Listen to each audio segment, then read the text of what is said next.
It's Red Eye Radio. Gary McNamara and Eric Harley talk about everything from politics to social issues and news of the day. Whether you're up late or you're just starting your day, welcome to the show.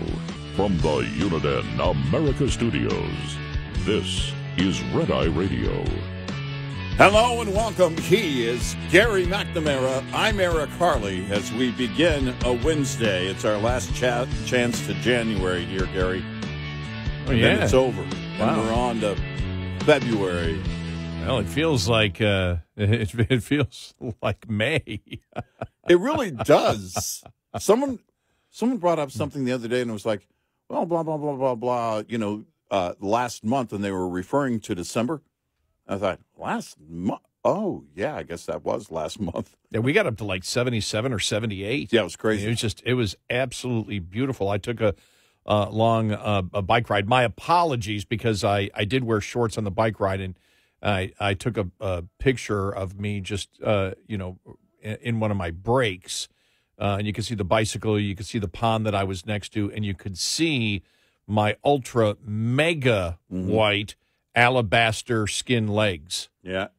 Yeah. But I realized, looking at it, I'm not really. I mean, it's like, we are obsessed with identity and skin color, and I'm not really sure what that skin color is. It definitely isn't white. No, there's not a crayon pale in that box. No. Pale? I mean, that doesn't even start, probably. Yeah. No. Go spend some time on the beach. So I do apologize for that. But you and I were asking the question, is Harvard really Yale? Has Harvard really just stolen everything, and so they're not really Harvard because there is no actual independent thinking or research or analysis coming out of, well, the president, the former president, I should say, right? Mm-hmm. Yeah, the former president, the head of DEI, who's now been accused of plagiarism, even from her husband. Yeah, she stole her husband's work. So we asked the question in our pre-show meeting: is Harvard really Yale? Did they steal everything from Yale? But you have to wonder: do we need to review anyone at Harvard that gets a paycheck? Apparently we are, which is a good thing. But is anyone doing their own work? Just amazing. What do you tell the students there? Hey, well, I've seen this. If you think about it, plagiarism to me is actually a critical part of, at least in my opinion, of quiet quitting. Yeah. I can do my own work. Right. Let me find somebody else's. Well, here's the thing. Are we getting to the point are people even too lazy to go over to the copier? You just rip the page out of the book and staple it to your work and turn it in? Well, let's be honest. Liberalism is pretty easy. I mean, it's pretty easy to plagiarize because it's basically based on we judge people by the groups that they're in that we come up with, not as individuals. And I'm a victim, you're an oppressor. Mm-hmm. End of story. Mm-hmm. So you really don't have, when they do all these long research papers on society and everything else, it really is so easy to plagiarize because your entire, I think, philosophy is so intellectually bankrupt and not really complicated and isn't really expansive at all. I want to be possibly the first, and quite possibly the only, to just maybe change the tone here, because they're liberals. And none of them have original ideas. So it's natural for them to want to plagiarize. I think maybe we should just keep that in consideration in our hearts as we're going through all of this. Just look at Hollywood. How many times did they start the whole Spider-Man thing over again over the last 20 years? 25? They've got nothing original in Hollywood. Nothing. So it shouldn't surprise us that liberals in these elite universities aren't doing their own work.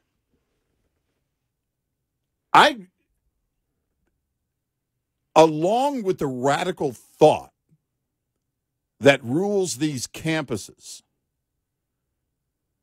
if I'm a donor or a parent, even if my child has worked their, backside off to get to that level and I'm not shelling out all of the money, it wouldn't matter. I'd still have to consider whether that was a worthy school, because now I have to wonder, is anybody there smart enough at all? You have to have in question now anybody in that in those administrative roles or any of the professors. Now, we know how radical they are. That would stop me to begin with. The radical behavior that rules these campuses would stop me to begin with. But then you wonder about the qualification. Yeah, but when you think about it, the modern liberal, DEI that they have come up with, in essence, makes the point that they're not looking for quality.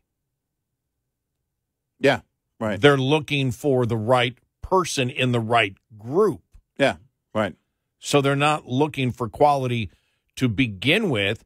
So the expectation that somebody hasn't done their own work but copied from someone else would just be a fact that you are part of a marginalized group who doesn't stand a chance, and you're not privileged, therefore anything goes. Yeah. Well, I love just getting into the minutia of tearing all this stuff apart. Well, I mean, I just love this we stuff. We shouldn't be shocked when we set up systems that say you're not going to be rewarded for your work, when then all of a sudden people that rise to prominent roles within those systems prove to be fakes. Well, again, when you and I do any story, and I've never had a course in this, it was never taught to me when I took broadcasting courses, but whenever we read a story, we tell you where the story comes from. Mm-hmm. Whenever we bring something up, we go, oh, this out here, by the way, it's from this news outlet. We do it, especially if it's a breaking story. Somebody broke a story first, but I think whenever we relate a story, we'll, and if we don't, it would be because we have just got involved in the conversation. But I would say probably 99.9% of the time when we say, oh, look at this here in the Wall Street Journal, or look at this in Breitbart, or look at this article was in CNN, whatever, mm-hmm. We always give credit. It's just what you do, because we are analyzing the news out there. You and I aren't creating the news, and so it's just normal. I don't think I've ever had a course telling me to do that.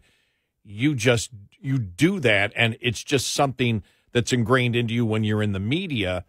In education, where plagiarism has been such a number one, a wrong embarrassment for anybody who gets caught doing it. Mm-hmm. It's just amazing that in these institutions that are supposed to be the institutions of extreme higher learning, the best in the United States, and you see whether it's the president of Harvard and now the accusation of the DEI officer of just, plagiarism. Yeah. It's like, how do you even let yourself, if you've decided on that career, you know that individually what you think is what the education system, what you think and what you research and what you study is what that institution of higher learning is about. It's about bringing what you think and what you've analyzed and what you've researched to the table, not somebody else's. Right. It seems like it's such a huge, incredibly huge wrong that if you get caught is so, to me, has to be the utmost of embarrassment or shame. But again, the left doesn't feel shame. If you're pushing an agenda, if it really isn't about that, which I don't believe it is, but that's what we're told these institutions of higher learning are about, but they're not. They're about pushing a political narrative so anything goes. But it's not, it wasn't and isn't supposed to be that way. Well, and the shame comes from the fact that you should have pride in your work. That doing the work, you want to show off what you have learned. You want to, if you're working at that level as a student and you're on the rise, if you say to yourself, one day I want to be doing this, you want it to actually mean something. But if you want, look, the left has been very clear. We don't need to reward kids. It's wrong to reward them. It's wrong to grade them. No, it's not. Failure's a great motivator. But when you've been taught that, there really is no failure. You get through, you get compensated or you get a grade just for showing up, just for being you. Well, expect that you're going to see a lot of this. Fakes. We'll fake it until we make it. And when we get caught, there's no real shame. No real shame at all. No. It's like when, as we have said, it's amazing that we could never get away with what the mainstream media gets away with. Oh, no. No. We could never, we couldn't do that. Our listeners wouldn't accept that. Right. And it's amazing that in so much in the media and the institutions of higher, supposed institutions of higher learning, because I don't believe they are. No, I don't believe they are. I believe you can be as well prepared for, in fact, more well prepared for life if you have a high school education and you have a technical mind. Yeah, I believe you're way more prepared for the real world than if you have a. I don't see any interest. I never did, but I would have no interest in getting a Ivy League degree. No. And I don't know. I mean, when you see in politics, so many of these politicians have Ivy League degrees, and you look at it and you look and see whether they have any type of critical thinking skills, and they completely lack it. And I think to myself, how could you spend this kind of money to go to this type of higher education, supposed higher education institution, and not even have a sliver of critical thinking skills at all? Everything is pure brainwash propaganda. Right. And a lot of it anti-Semitic and racist. Right. Well, see, and that's the thing. In life, you can't get it wrong. We've been talking about it. You said it for years. Engineers, plumbers, people who work on your car. Not saying they don't get it wrong, but when you get it wrong, it's complete failure. You can't do that. We live in a society that has an expectation of excellence from the private sector, and if they don't get it, they want compensation or they want it rectified immediately. Yes. And then where you pay most of your money to, government officials, every single day of the year, every single week, every single year, it's okay if they lie. Yep. They are not held to the same accounting as the private sector, yet in our society, it is viewed that the private sector is flawed. Right. Just amazing. Yeah. It's everything is posterior backwards. Yeah. No, it is. We got a great show ahead. Biden getting slammed. number one for what he said, but did you see? I'll play the audio clip from Dana Perino here in a little bit, saying, they put him out there with the helicopter noise, and she just said, this is an absolute embarrassment. It's an insult that there's a topic this big, and they know what they're doing. They put him out there because if he's out there with the helicopter noise, if he doesn't hear you or if he mumbles, he'll just say the helicopter noise. This is calculated. Put him out. Think about this with, what are you going to do about Iran? He doesn't hold a press conference, just walking out to the helicopter. It's so loud we can't even play it. Right. Because you can hardly hear him. That's a calculation on the White House. They're like, all right, he's got to say something. Okay, have him say it as he's walking out to the helicopter and have him closer to the helicopter than he normally is, so you really can't hear him. And if he makes, asks any question, I can't hear what you're saying or whatever, but it gives him an excuse to turn around and walk away. I can't hear you. And then he just, Well, you're up until recently, in fact, this week, the media has been a football field away from the helicopter. He's landing in the distance or getting on in the distance. He's walking out a different door, and now all of a sudden, just make sure the helicopter's running. Yeah, and closer. And a lot closer. Or the media's closer, or he's closer to the helicopter. They brought the media in there, and that's new for Biden. 866-90-RED-EYE. This report is brought to you by Shell Rotella. With advanced synthetic technology, is designed to help keep your rig running with more mileage and less maintenance. Starting and charging system-related issues are one of the most common causes of winter breakdowns. So when your batteries talk, it's important you listen. Knowing the warning signs that could indicate your electrical system needs attention can help you avoid getting stuck out in the cold this winter. Have your electrical system checked by a certified technician if your vehicle begins to shut down electrical loads like radios and cab lights while in operation. This is a surefire sign that you're experiencing low battery voltage, and continuing to run in these conditions can lead to additional electrical systems shutting down. We'll be right back with more Red Eye Radio with Eric Harley and Gary McNamara.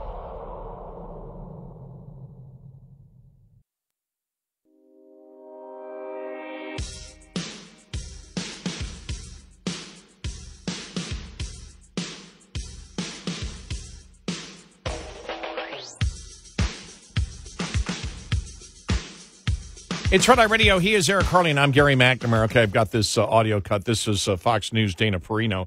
After the president, came out, answered a few questions as he was walking to the helicopter that looked like, at least from the picture, that it was extremely loud, and the helicopter noise made it very, very tough to listen to, where you didn't want to listen to it because the whining from the actual jet engines in the helicopter. We're just drowning everything out. And here's just Dana Perino commenting as he's walking away. Here it is. That's terrible to me. That's terrible. If they at the White House Communications Office want him to make news and want him to take questions, do it in a way where the American people, our allies, and our adversaries can hear him clearly. And then you won't get all the questions as to his mental capacities, because you could actually hear him if he's being coherent. I find it professionally insulting, as somebody who used to work there, that they think that this is good enough for the president to take a question like that when you can't actually hear him above the rotating blades. The other day, he was at the Nowhere Coffee Company. He answers a very important question about troops that have just been killed. It's not good enough. There's no official statement at all. It is good enough for them, by the way. Oh, yeah. They view that as good enough because they're fine with it. Because of the other option. Then he actually has to answer questions and do follow-ups. Look, you see how hard it is for Karine Jean-Pierre and John Kirby. Yeah. They hem and Karine Jean-Pierre, I mean, good God, the word salad she had the other day, they can't do it. They know he can't either. Why? Because they can't answer the questions.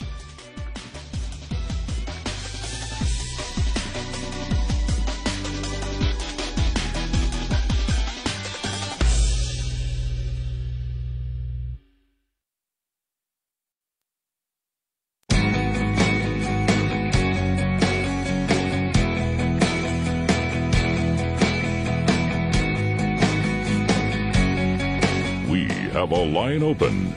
1-866-90-RED-EYE. Red Eye Radio.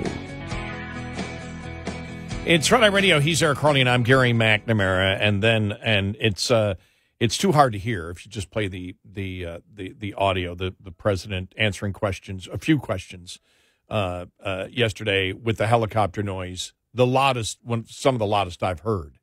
And it looked like, unless they had a zoom camera on, it looked like they were awfully a lot closer to the helicopter than they normally are. Mm-hmm. And we played Dana Perino, who, again, used to be part of the White House communications staff, under Bush. Wow. That's a long time ago. Yeah. I was just like, wow. Yeah. I was like, wait, when was she in there? How long? Wow. That long ago? Yeah, crazy. I hate it. I'm getting old. And she's absolutely right. It is an embarrassment. They don't care. We've talked about, they don't care about the American people. Look, everything that they've done is to make your life harder. Yeah. And so we touched on, quickly on the president saying he's done everything he can do on the border.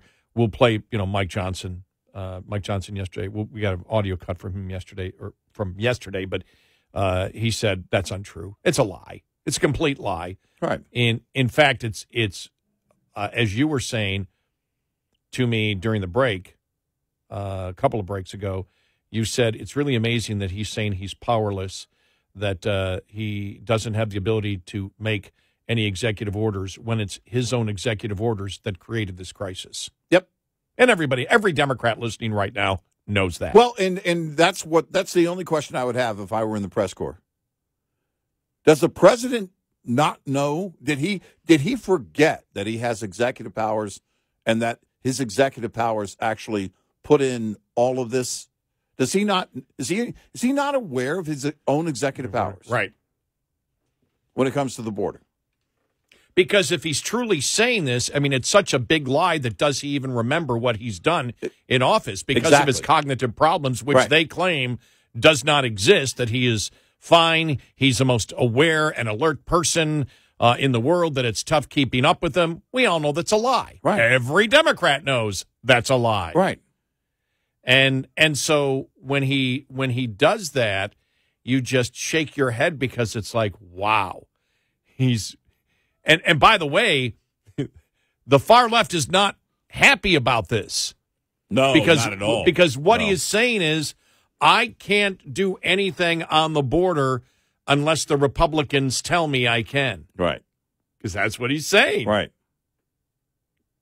Well, and at the same time, which, of course, the left and his staff and administration is pointing at Trump for doing all these things on the border. Well, Trump, yet Biden is powerless. He has no executive power whatsoever. Is he unaware of his executive power?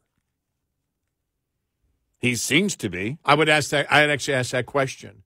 We've talked about the cognitive problems that we've all seen that seems to be pretty obvious with the president, that the White House and his family continues to deny, and we're told things that are just not believable, that he is the smartest person, the quickest person, the person with the most energy. We know that's not true. And now he is saying he has done everything and he needs executive power. That he can do nothing without Congress. Without Congress. Right. Does he not know that he created this problem? Is he unaware his of own executive orders? Right. And so, therefore, is he unaware of what he has done in the past? Because that's a concern of his cognitive abilities. Right.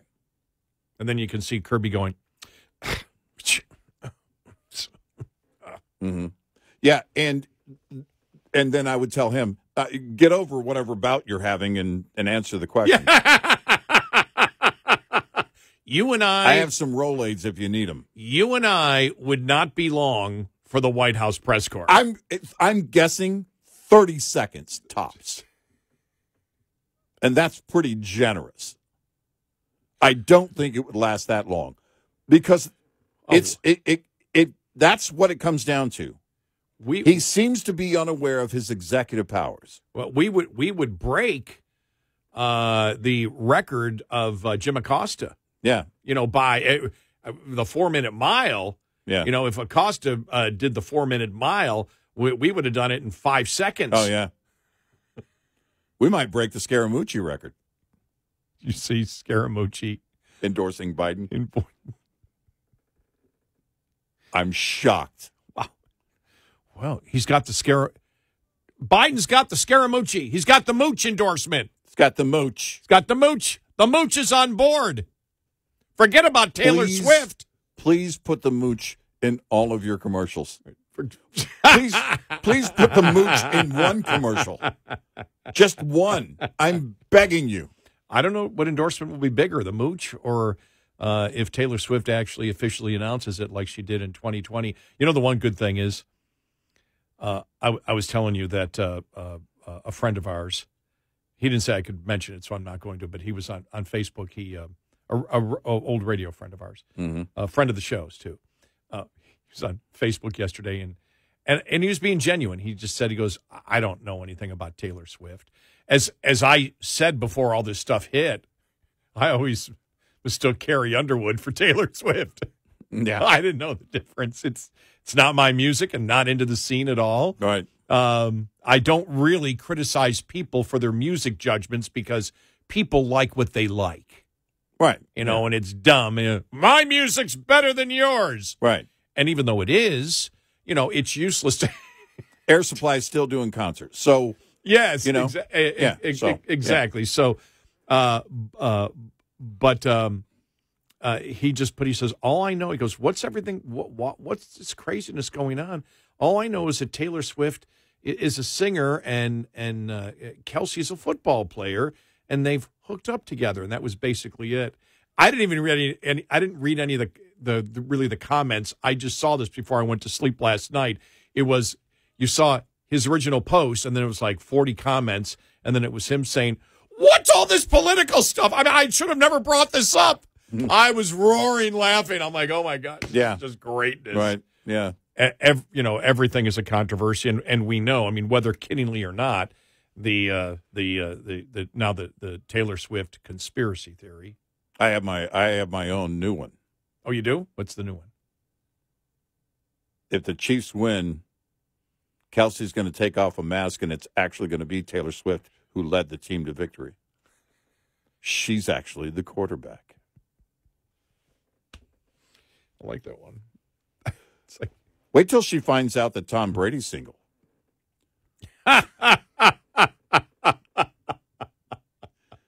No, he's too old. Is he? Is he? All those rings make you younger. That's what I heard. You're a Buffalo fan. You wouldn't know about that. But here's the thing. Shit it. I got to be honest with you.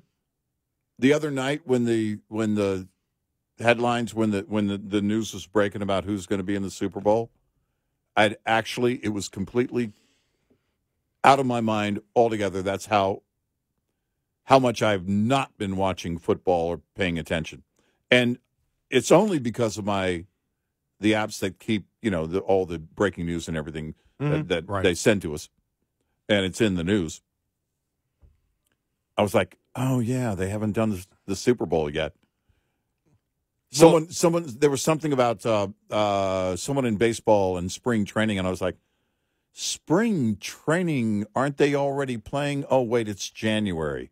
I mean, professional sports, in my opinion, has just made it so hard to watch professional sports and pay attention, at least for me. There was a time where if it was a noon game, I would be watching the Cowboys on a Sunday. If it was a noon game. 3 o'clock game is a little too late, although I've been known to stay up too late. Now it's just, I mean, it's so far out of touch. I just don't, you were talking about golf the other day and bringing in one of the DEI Chiefs. Oh, from Farmers Insurance. And I just like, I'm done, gone. Yeah. It's like, do you not know who your audience is? Yeah. And that's what turns me off the most. I'm not a diehard sports fan, but I love watching a good competition. But I can't watch it if you're going to throw that junk in. You know, it's. I know my love of sports is still there. It's decreased a lot over the years. I don't know why. I've said I don't know why. I mean, outside of the whole Kaepernick thing back then and the endorsement and of these sports leagues in the racist philosophy of Black Lives Matter. Mm-hmm. It's a lot less now. They may have stuff on their helmet and things like that, but for the most part, you don't see it. They've backed off on it, even if they're still funding this stuff. But and I just don't want to be a part of any of that. I haven't bought, for example, any merchandise. I used to be a season ticket holder to the Bills, you know, and I used to go to sporting events. I just don't anymore. You know, maybe I will someday again. I don't know, but I just don't do it. And so even now, I do laugh like you do when I see the headlines, and then my buddies are talking about everything that's going on, and they ask me, what do you think? I go, I don't know. I was asleep. I didn't see it. I just, I can't analyze it, and I have no interest really in watching, highlights, and right. I don't have ESPN, and so I don't watch any of that. I don't watch any of the analysis of sports. I guess as you get older, you just get other interests maybe. I do laugh, I do know enough about, for example, everything's rigged now, because the conspiracy theory, in case people don't know it, for Taylor Swift, the conspiracy theory is Taylor Swift publicly complained, this goes back a few years, that George Soros is a music publishing company owned by him, bought, her rights to her music. Mm-hmm. And then she went and got them back and paid to get her music rights, back again. And the conspiracy theory is she made a deal with Soros back then in order to get her music back to endorse Biden in 2020. Mm-hmm. And so now she's going to endorse him again. By the way, that part isn't a conspiracy theory. That actually, she actually did buy her music back. Mm. But the conspiracy theory is she bought it back with and she was basically blackmailed to support Trump or support Biden in 2020, and then will support him again in 2024. And the NFL is rigged, and the Kansas City Chiefs will win. So she will be that much more popular. And Biden will be that much more popular when she endorses him. Mm-hmm. That's the latest, conspiracy theory. Well, that Kansas City is only going to win because it's rigged because of George Soros and the blackmailing of Taylor Swift. Yeah. I like the conspiracy theory. It's interesting. It's innovative. Yeah. It's an innovative conspiracy theory. And there's something to it, because we all know that Taylor Swift is the only one that can bring down inflation and fix the border.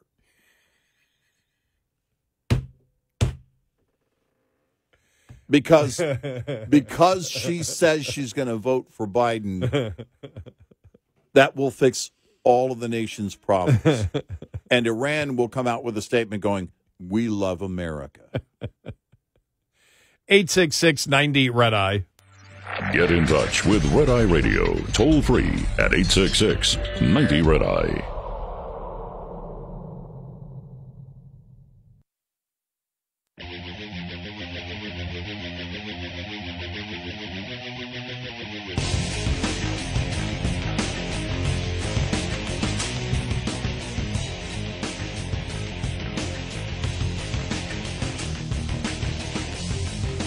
It's Red Eye Radio. He's Eric Harley, and I'm Gary McNamara. I guess one thing that I think you're with me on this one, that because of I have really watched hardly any football this year at all. Yeah. Even the Bills that I like because of work. Yeah, Everything was a late game or prime time. And if they ever go back to the 1 o'clock game, it means they stink again, so I don't want to watch anyway. Yeah. But I couldn't watch. So I think you are also one of the few human beings that have never seen one part of an NFL game where the camera has gone to Taylor Swift in one of the boxes, luxury boxes. Yeah. I've never seen it once. Yeah, I've seen the clips, the coverage of it. I've seen still pictures, right. but I've not seen, where every touchdown, and so you and I are actually a rarity. Yeah, I never experienced it by watching a game. The same with Yeah. me. I consider myself lucky. I know.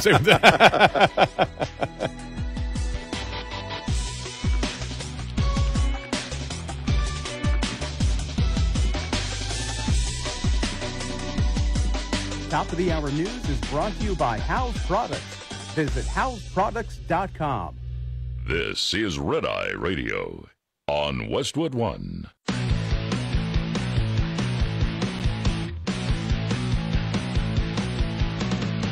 Now, it's Red Eye Radio.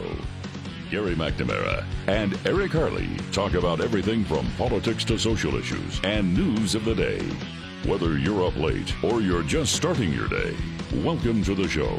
From the Uniden America Studios, this is Red Eye Radio. All across America and around the planet, we are Red Eye Radio. He is Eric Harley, and I'm Gary McNamara. I was thinking, though, we could use Taylor Swift, though, as an American war asset. Yeah. Simply do like we did with Noriega back in Panama in '89, where the U.S. military surrounded the Vatican embassy where he was holed up in and just started blasting rock music. And just blast her music endlessly. Blast her music the enemy. all over the place. Yeah. I was just looking at the list. I didn't know that it's actually been saved. The playlist has actually been saved by the U.S. military just as part of their history. Oh, and okay. And the Clash was on it. I Fought the Law and the Law Won. Panama, Van Halen. Yeah. It's like, oh wow. And they blasted it for 3 days until the Vatican asked if the American military would stop doing it, and then he eventually surrendered. But yeah, we could just blast the music, right? Drive the Iranian regime just absolutely crazy. Yeah, blasted really loud. Yeah, see, because that playlist, if I'm with Noriega, it would have been, dude, I don't know what you're complaining about. Come on. They're providing music for us. Well, they should maybe I don't know, maybe the Osmonds, the DeFranco family. Yeah, exactly. The DeFranco family. That just popped into my head. I hadn't even thought of. I can't even. Did they do "It's a Heartbeat"? Yeah, that was the song they did. It's a heartbeat. Yeah. I barely remember the name. It just popped into my head. I mean, right. It's like, oh yeah, the DeFranco family. Yeah. What are they doing these days? Right. But getting back to the president yesterday, when he was coming from the White House to the helicopter, and nobody could hear anything. You could hardly hear what he was saying, and I think the consensus was he needs to talk about this, but he can't do it in a setting where he doesn't have an exit and an excuse for any mistake that he makes. It's like, well, the airplane noise was there. Well, don't have the airplane on. Don't have the airplane. Don't have the helicopter on. Right. If you want to do it, or do it at a different time, but he can't do it. They're trying to hide his his lack of cognitive abilities. But when you think about it, it was an embarrassment when he started talking about the fact of, have you decided what to do? Oh yeah. Well, no information from the White House on it, so all you get is questions when he says, "Oh yeah," and he says he holds Iran responsible because they supplied the weapons to the people who perpetrated the attack. What about the person who decided to change U.S. policy and ensure that Iran became enriched with a heck of a lot more money, from roughly $4 billion to $80 to $90 billion. Mm-hmm. I saw the figure $100 billion the other day. Is it $100 billion? Yeah, I'm not sure if that's accurate, but that makes it's probably makes sense. $100 billion now. Makes sense now. Yeah, because it would have, if we were talking a few months ago, it keeps going up and up and up because the oil revenue is still there. So if the people that provided them, I mean, this is where critical thinking comes in, and getting into the minutia of the particular situation, which this is how you destroy the mainstream media narrative on a consistent basis. If the United States is going after the people that supplied the weapons to the terrorists that have attacked U.S. interest and killed American folk. Yeah. By the way, I'm saying that sarcastically for Karine Jean-Pierre not being able to say men and women. Think about that. U.S. soldiers are killed, and she can't say men and women. American folk, and those folk that shut up. I mean, just what an embarrassment. But it seemed to be a speech where he was telegraphing to the world, not you don't attack American interests. It was almost like, oh, don't worry, we're really not going to do much. Yeah, no. That was what was communicated to the world. Exactly. Well, the other day when he says, oh, no, I've decided what I'm going to do. Yeah, that was yesterday. Those are the things that you should be talking about after the fact. You should be, here's what we did. Right.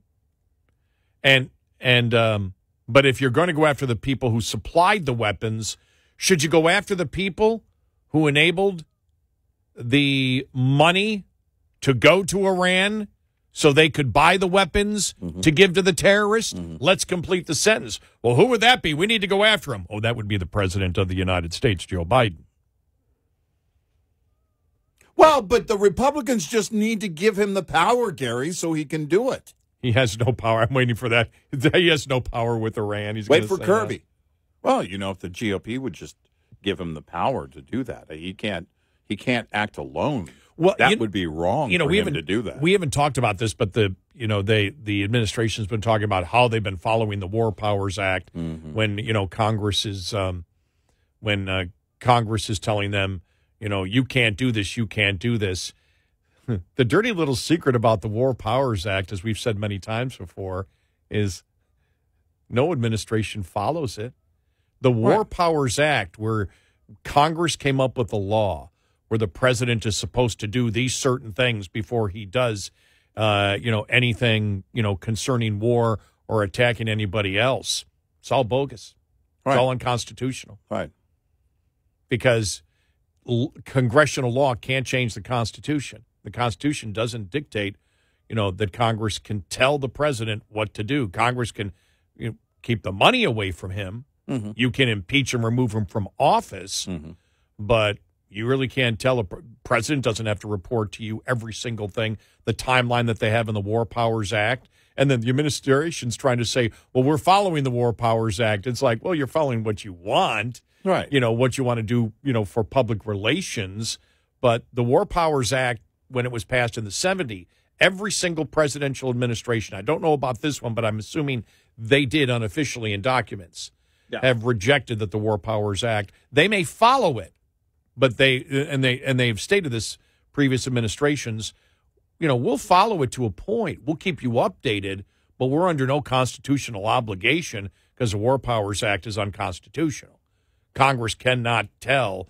Only the Constitution can. Now, if you got a constitutional amendment that codified the War Powers Act into the Constitution, and you went through the constitutional process, then yes, the president would have to follow it, but that's not the case. But I just find that interesting. But when this is just so weak, it's so incredible. We are so weak to the world. I want to say are because it's not just what the president says.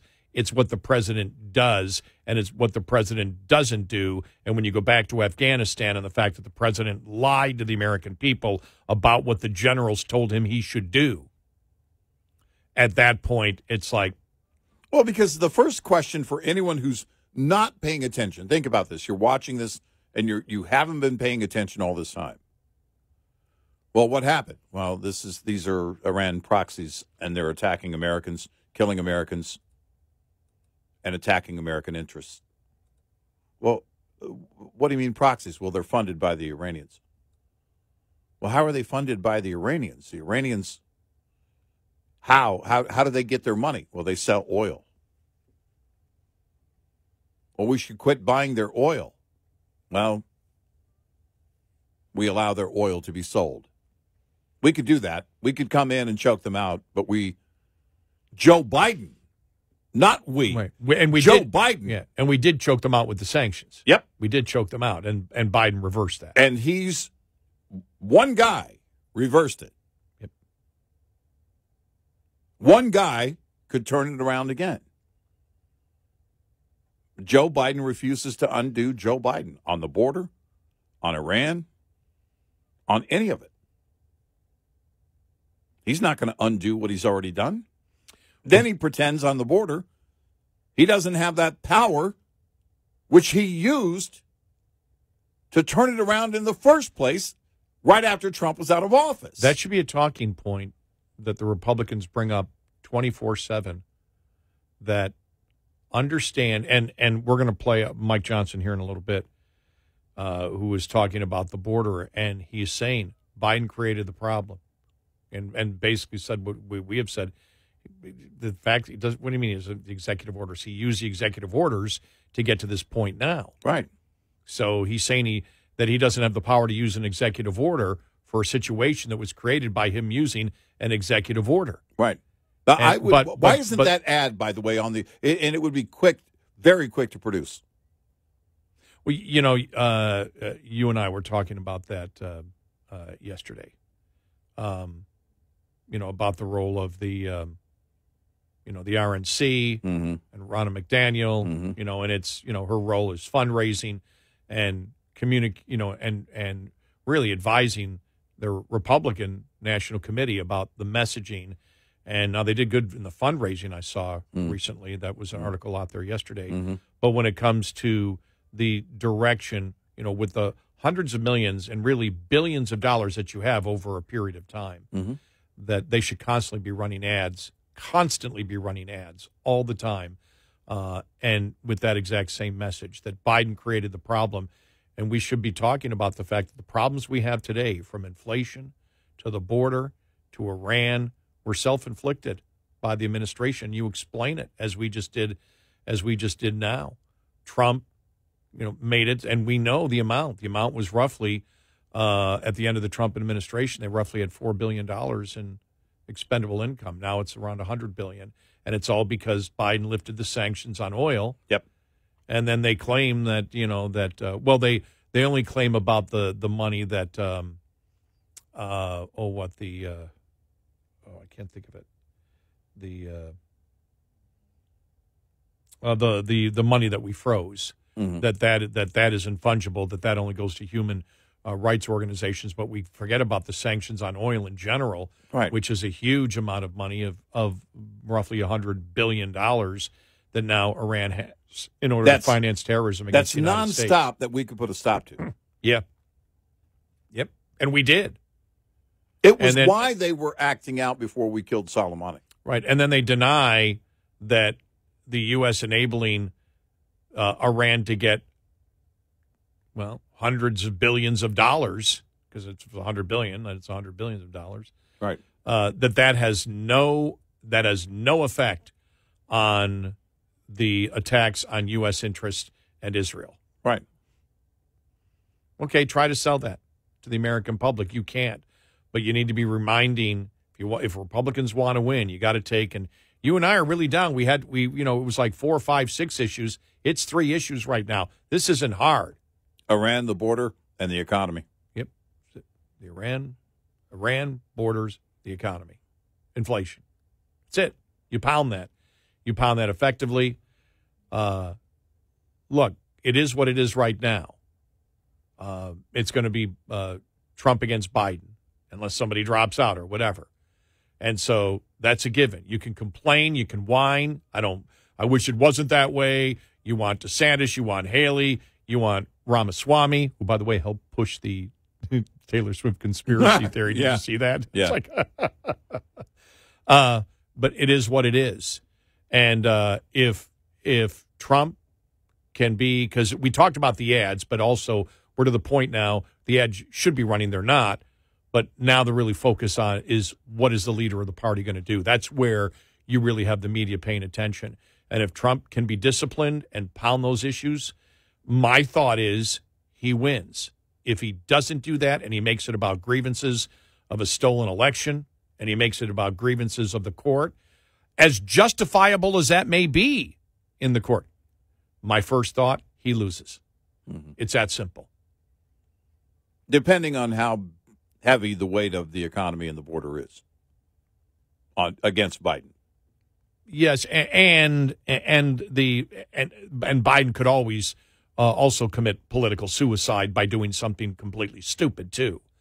And I didn't say it would happen. I go, my first thought. Mm-hmm. Those are the thoughts that go through my mind. Mm-hmm. Thoughts that go through my mind may not be reality, but it's what I would. That's what I would tell the Republican Party. Mm-hmm. Well, right now, it's a very clear message. The border's broken, and the president who caused it with executive powers is now claiming he doesn't have those executive powers. You did that in 5 seconds. Yep. Repeat that over and over again. Rinse, repeat. There you go. Not hard at all. No, it's not. Not hard at all. On any of the issues, it's not. Right.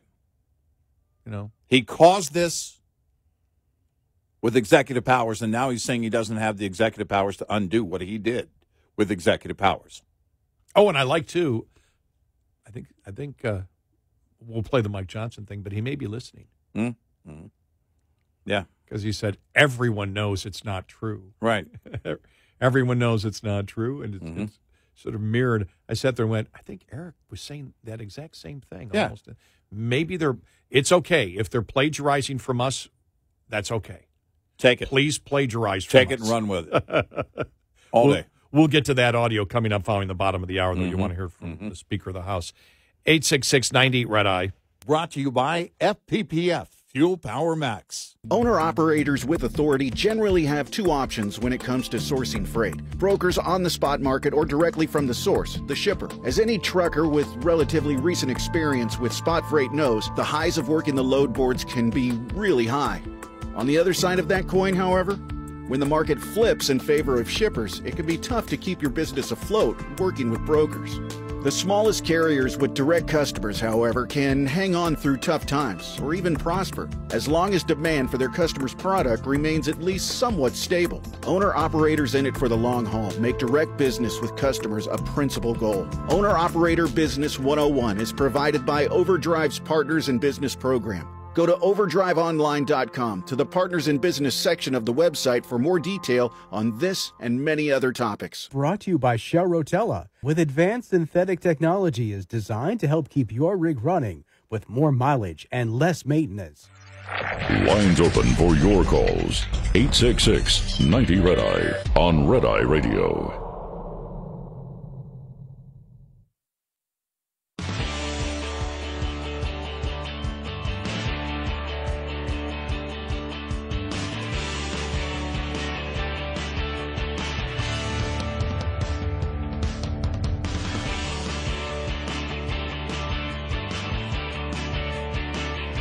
It's Red Eye Radio. He is Eric Harley, and I'm Gary McNamara. So just a bizarre day yesterday, but Biden only digs a deeper hole that, look, the public didn't buy it when he first got into office, put through the executive orders, and then when immigration when the border started going crazy, and this was early in, this was early on in 2021. It happened quick, and inflation happened quick, and it's funny because the two are tied. You think about it, the two are sort of tied together. Oh yeah, but the border thing and inflation all blew up at the same time. Yeah, and both were Trump's faults. Both, and the public didn't buy it early on. Yeah, they were Biden's faults. He was saying that it was Trump's fault. Oh, he was blaming. He was blaming that Trump for it. But the public didn't buy it. The public said, no, this, and that was, when you think about it, that was almost 3 years ago. Mm-hmm. And so he's never been able to sell that. And now he's trying to say it again that what he did never happened. That the executive orders... while he blames Trump for his executive orders, ignores the executive orders that he turned around and changed from Trump's, and now pretends that he doesn't have them. Yes. And needs the Republicans to tell him, because he's communicating, the Republicans need to tell me what to do. It's all on them. Right. They need to give me the power to do this. That's a tough one to sell to the left, even. Yeah.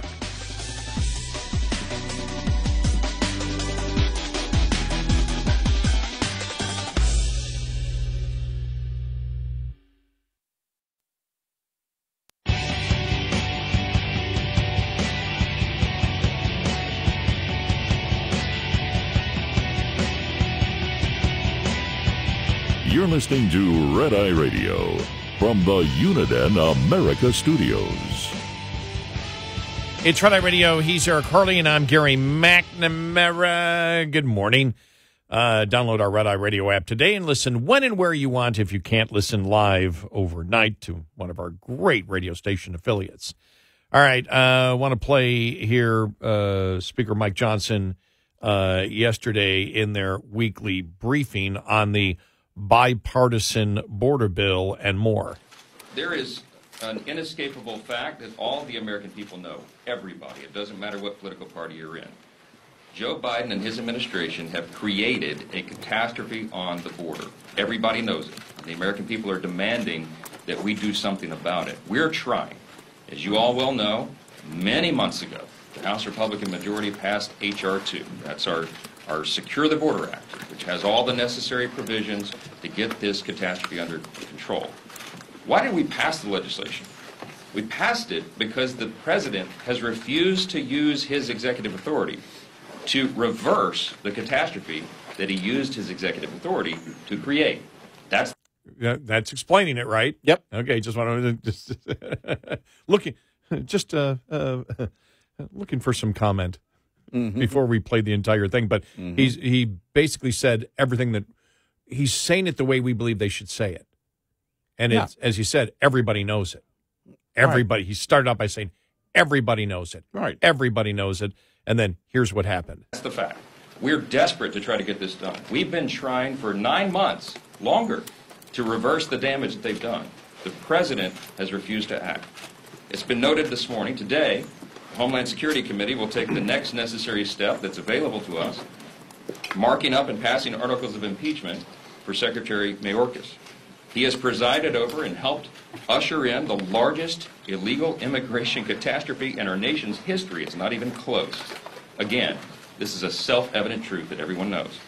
He has willfully undermined America's laws. He's made false statements to Congress and the American people. He made false statements to me personally in the Judiciary Committee many months ago, and he has handicapped law enforcement.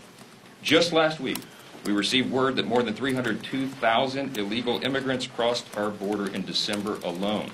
302,000 in 1 month. It continues. But you know, that barely made headlines. Why? Because that's the new normal under Secretary Mayorkas' lack of leadership. And it is the result of a collection of deliberate policy choices by the Secretary and this administration. In fact, we've documented over 64 specific actions that the President and his administration have taken to undermine America's border security, starting within hours of President Biden's inauguration. Normally, presidents, as you know, use their first few days in office to set the tone for their entire term. He did that. On his first day, President Biden effectively dissolved our borders, and Secretary Mayorkas rolled out a welcome mat to millions and millions of illegal immigrants. And that's what we've seen for the past 3 years. It was just 4 months into his term as the Secretary of the Department of Homeland Security that Mr. Mayorkas appeared before us and the Judiciary Committee. And I told him on that day in a clip that many people have seen that he needed to prepare his resume because it became immediately apparent to us that he was not doing his job. In fact, he was undermining the very system that he was supposed to administer. Now the president, this is laughable. The president is trying to flip the script. He wants to try to blame House Republicans in some way for the national security and humanitarian catastrophes that he caused. I can't make a full judgment on the national security supplemental, as the full details have not yet been released. But based on the news reports of this agreement that have been leaked, that Secretary Mayorkas, by the way, helped negotiate, it seems the new authority to shut down the border would kick in only after as many as 5,000 illegal crossings happen each day. Why? Why would we do that? Illegal immigration is illegal. It is against the law. Why would you tolerate 5,000 a day before you sought to suddenly enforce the law? That would be surrender. The goal should be 0 illegal crossings a day, not 5,000. And all the president's authority should be utilized at 0. Many of you may know about this letter that we received, an alarming letter dated January 17th by former executives of the FBI, and this has been circulating. It's addressed to me and to Chuck Schumer in the Senate and to our committees of jurisdiction, the chairs of Intel, Homeland Security, and Foreign Affairs, and Homeland Security and Government Affairs in the Senate. And it begins, dear Mr. Speaker and Chairman leaders, as former senior executives of the Federal Bureau of Investigation with deep experience combating dangers to the nation, we write to express our concern about a current specific threat that may be one of the most pernicious ever to menace the United States. This is a long letter, but I want to read you a couple of excerpts. The threat we call out today is new and unfamiliar. In its modern history, the U.S. has never suffered an invasion of the homeland, and yet one is unfolding now. Military-aged men from across the globe, many from countries or regions not friendly to the United States, are landing in waves on our soil by the thousands, not by splashing ashore from a ship or parachuting from a plane, but rather by foot across a border that has been accurately advertised around the world as largely unprotected, with ready access granted. It would be difficult to overstate the danger represented by the presence inside our borders of what is comparatively a multi-division army of young single adult males from hostile nations and regions whose background, intent, or allegiance is completely unknown. They include individuals encountered by border officials and then possibly released into the country, along with a shockingly high estimate of gotaways, meaning those who have entered and evaded apprehension. I'll read you just a few more lines. The country possesses dramatically diminished national security at this time because of this invasion, as our former FBI and Intel officials say. They said, we would be remiss not to call out this potentially grave threat in most direct terms. The warning lights are blinking. Any violation of the nation's immigration laws increases risk, but the surge in numbers of single military-aged males descending upon American cities and towns is alarming and perilous. Additionally, they are not from terror-linked regions. They are not just from terror-linked regions, but from China and Russia as well. Hostile adversaries of the U.S. with aspirations to devastate national infrastructure. Last line, I'll quote them. The country has been invaded, an invasion that will continue as long as the nation's enemies perceive it will be tolerated. And I wanted to get to that point because it's something that we had brought up when people like Jonathan Turley said, well, you're not going to be able to convince the Supreme Court that this is an invasion because an invasion is a foreign power. And you and I both said, well, wait a minute. Everything really changed after 9/11. Right. Now, before 9/11, we were already calling, for example, Al-Qaeda was already, you couldn't join Al-Qaeda before 9/11. Right. For example, because they were officially sanctioned as a terrorist group and an enemy of the United States. Mm-hmm. Terrorist groups are now enemies of the United States. Right. When we went into Afghanistan, were we actually fighting the government of Afghanistan, or were we fighting Al-Qaeda? And when ISIS then came to be, were we fighting a particular country, or was our enemy a terrorist group that had bases in numerous countries around the world? So invasion, when you look at this right here, when you've got law enforcement, former law enforcement of the FBI, sending this letter, that's something you would also use if I'm Governor Abbott in an eventual court case with the Supreme Court. This is an invasion. Look at what they're saying here. Understand that invasion is not just a sovereign country that may invade us, but the fact is, as the Supreme Court is well aware, that the United States has officially, more than ever over the last few decades, called enemies of the United States not sovereign countries, but actually terrorist groups. If these terrorist groups are coming in, now here's our evidence that they are, which is, number one, this letter, number two, the actual figures that we get from the Border Patrol as to how many on the terrorist watch list have been apprehended. We're making the case this is an invasion, and we believe you can make a strong case on that. And especially when you add to the fact that countries like Iran are backing them to the tunes of, to the tune of tens of billions of dollars, then they have that kind of power. And then you can add in, too, even though they're not designated in the same way, it doesn't matter. The cartels collectively are a threat, and they have great power because they have great funding. They also have the threat being, of course, what they're bringing across, the humans that they're bringing across, and the damage and death and destruction in that regard, but also fentanyl that they carry across as well, that's doing irreparable damage to this nation.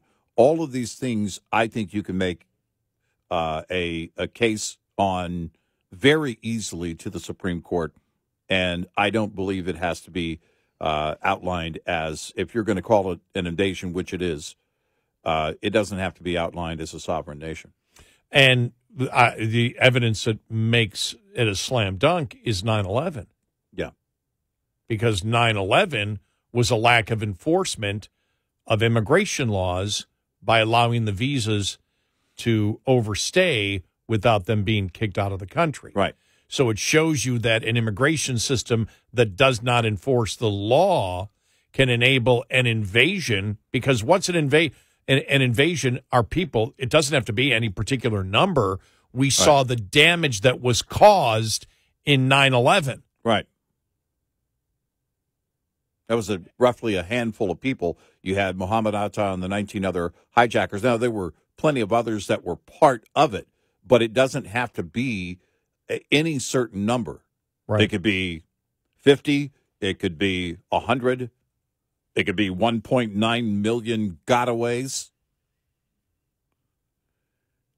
We have the right, and states have the rights, we believe, to defend themselves. And the potential of what you see, the damage to the country could be when you look at, again, not only just the World Trade Center, but they got to the Pentagon. Mm-hmm. They didn't get to the White House because American citizen soldiers on the jet took it down. Right. And I always call them citizen soldiers because they were what they did. At that point where they decided to fight back, when they knew what was going on, they became American soldiers. Yep. And from what we know, that plane was headed towards the White House. Right. So you see the potential. And we all remember the day. We didn't know what the hell was going on. Where's the president?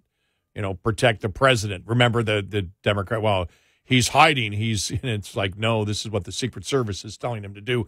We don't know what's going on. We need to protect you. Right. You can do whatever you need. You don't need to be at the White House. And since the White House was a target of the 9/11 terrorists, it's understandable why they did what they did on that day. But we didn't know. Right. And so that was an invasion. And that was an invasion because we did not enforce the immigration laws of the United States. Right. On expired visas. Right. There was no emphasis to do so. And so now just having a border where people can come across, you just let them in, to say that that's not an invasion, I don't see how you can make that point. Right. That's where I disagree with Jonathan Turley breaking it down, because I'm certain that the founding fathers would have found that an invasion. Yep. It absolutely applies, in my opinion. 866-90 Red Eye. Get in touch with Red Eye Radio, toll free at 866-90-RED-EYE.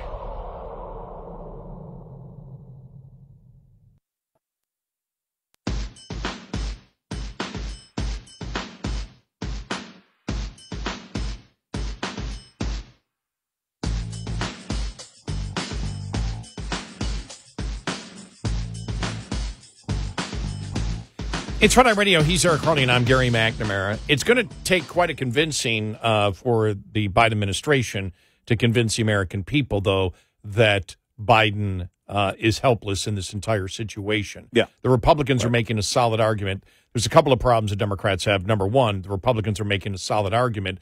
Number two, the polls already show where the public stands. Mm-hmm. They blame the Biden administration for what's going on at the border. Right. So for Biden to come out now and say that he's been helpless and done all he could do, the American public doesn't buy it. Independents don't buy it. And that's the problem that the administration has there. Yeah. Look, it's and it can only they can only carry that on for so long. But what played out in my mind over and over yesterday, especially, was what Van Jones said recently. They need to hide the president. They're doing anything but. Now, the helicopter noise is hiding the president. You hide him in plain sight, right? Mm-hmm. Put him out there, make as much noise as you can. And that's going – look, they're going to put him out there. Everybody keeps saying, well, I don't believe he's going to be the nominee. I heard two more people yesterday. Yeah, I believe he will not be the nominee. No, he's not going to be the nominee. He's the nominee right now. And they're putting him out there in front of everybody. And he's making it worse for Democrats every day.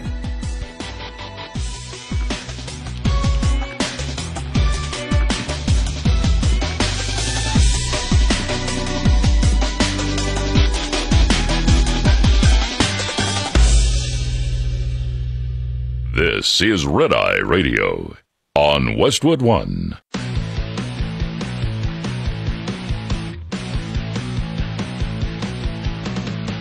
Now, it's Red Eye Radio.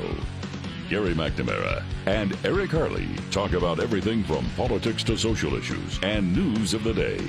Whether you're up late or you're just starting your day, welcome to the show. From the Uniden America Studios, this is Red Eye Radio. All across America and around the planet, we are Red Eye Radio. He is Eric Harley, and I'm Gary McNamara. Good morning. Thank you for being here. Thank you. Coming up this hour, a solid hour Taylor-free. Well, it's not now. You just mentioned her. That's like still my favorite one of all time where I was listening to this. Maybe it wasn't classic rock when they said this. It wasn't. It was a rock station. It wasn't classic yet. We're in the middle. The voice comes in. The music's playing. Then the voice comes in. We're in the middle of an uninterrupted hour of solid music. Yeah. Why are you talking? That was still my favorite. I passed a big rig on the way in, Swift Transportation. I said, she's everywhere. All right. A lot of talk on Capitol Hill about the border crisis, which the administration finally says is a crisis. Yeah, well.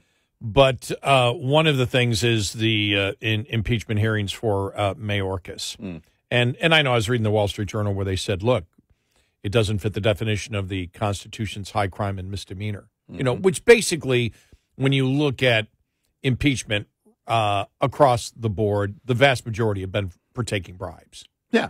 You know, that's, basically criminal activity. And the point is, and you can make the argument that before Trump, let me be very, that before Trump, BT in one BT, mm-hmm. 1 year before Trump, You could have made the case, because when you look at, for example, the impeachment of Bill Clinton lied to a grand jury, right? And that's why the impeachment, because that would be the crime that he committed. It was like, well, that's not enough of a crime, because normally it would be bribery, and you can make that point. But when they impeached Trump twice on things that weren't crimes, yeah, that at that point opened up the door, because impeachment is a political process. Right. You really can, you talk about a grand jury can indict a ham sandwich. Well, you can impeach for eating a ham sandwich. I indicted a ham sandwich the other day. I indicted the daylights out of that sandwich. And so now the Republicans are saying he lied under oath. Well, if you lied under oath before Congress, that would make it impeachable. Yeah. But when you look at it, it's like, well, no, this is the policy that they have put in. It's like, well, guys, you change the rules on impeachment. It's like the filibuster. Once the Democrats, said, okay, we're going to change up on the filibuster here, well, then the Republicans were going to do the same thing. Yeah. You open the door for the Republicans to do this. Democrats, you open the door for the Republicans to say Mayorkas should be, impeached and removed from office.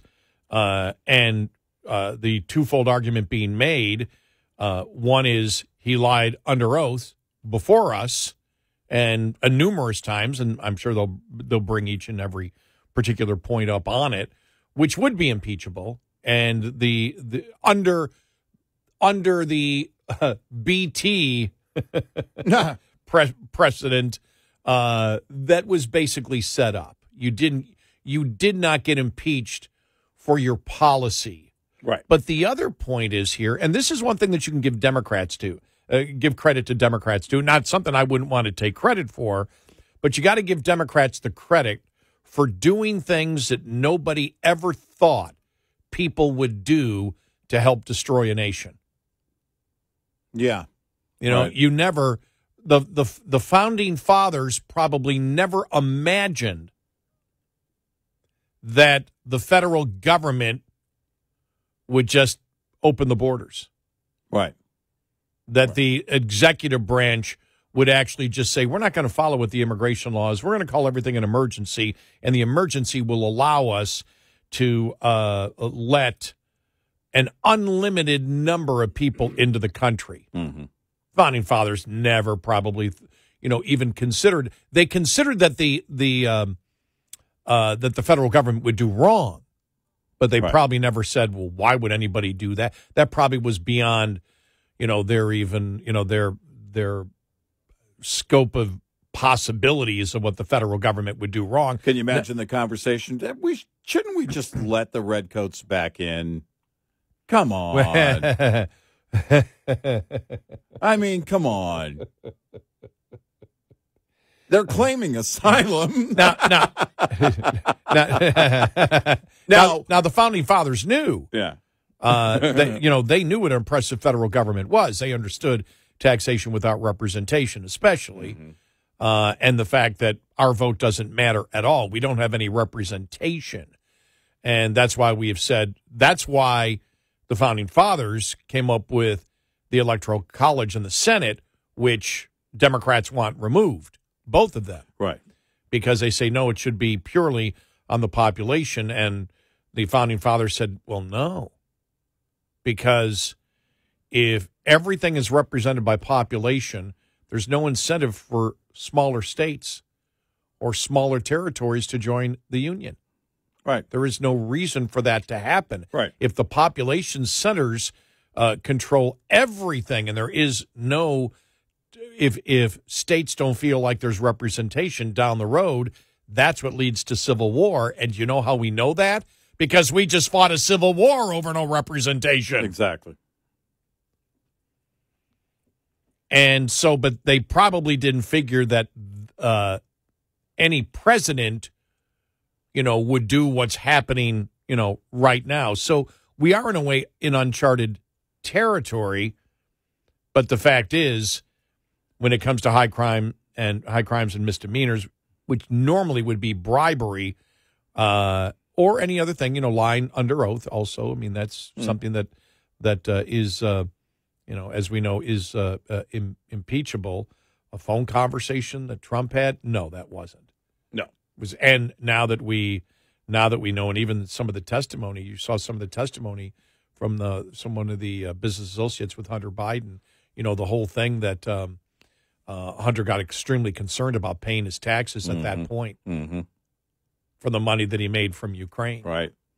Panicked over that. It was like, yeah, because the problem is there are a ton of people in the administration that were worried you were getting too close to the truth. Right. And we've always said, will there ever be a reckoning of that, of both impeachments, but right now specifically talking about the first impeachment, which was looking for corruption, because now we know the corruption was there. Well, and we know that Biden didn't pay his taxes on it, and then when this happened, said, "Oops, got to make sure we somehow pay these taxes." Right. But I want to play because one of the things that we've talked about in the eventual court case here against the administration is, and I think it's a question that probably it was addressed in Arizona versus the United States, but that was a different thing. That was about just if police officers were stopping a car, asking for your asking for your identification and whether you're a citizen of the United States. This is actually at the border. Can the states have any recourse at the border? And we've said this is something that I think United States Supreme Court needs to address, which is when a government in a calculated way, premeditated and calculated way, as Biden did, the executive branch, this wasn't even Congress, it was the executive branch not following the law, calling it an emergency. And you've got it all set up with Biden during the campaign, calling for people to come in. And people have said, yeah, we're coming in because Biden invited us. So then the media stopped interviewing those people coming in to the country. Biden invited us. That's why we're coming. And you just may, besides Arizona, I don't know what the other precedent might be that the Supreme Court would be looking at. But how far can the federal government or the executive branch, not following congressional law, how far can they go in a premeditated, calculated way to hurt states? Right.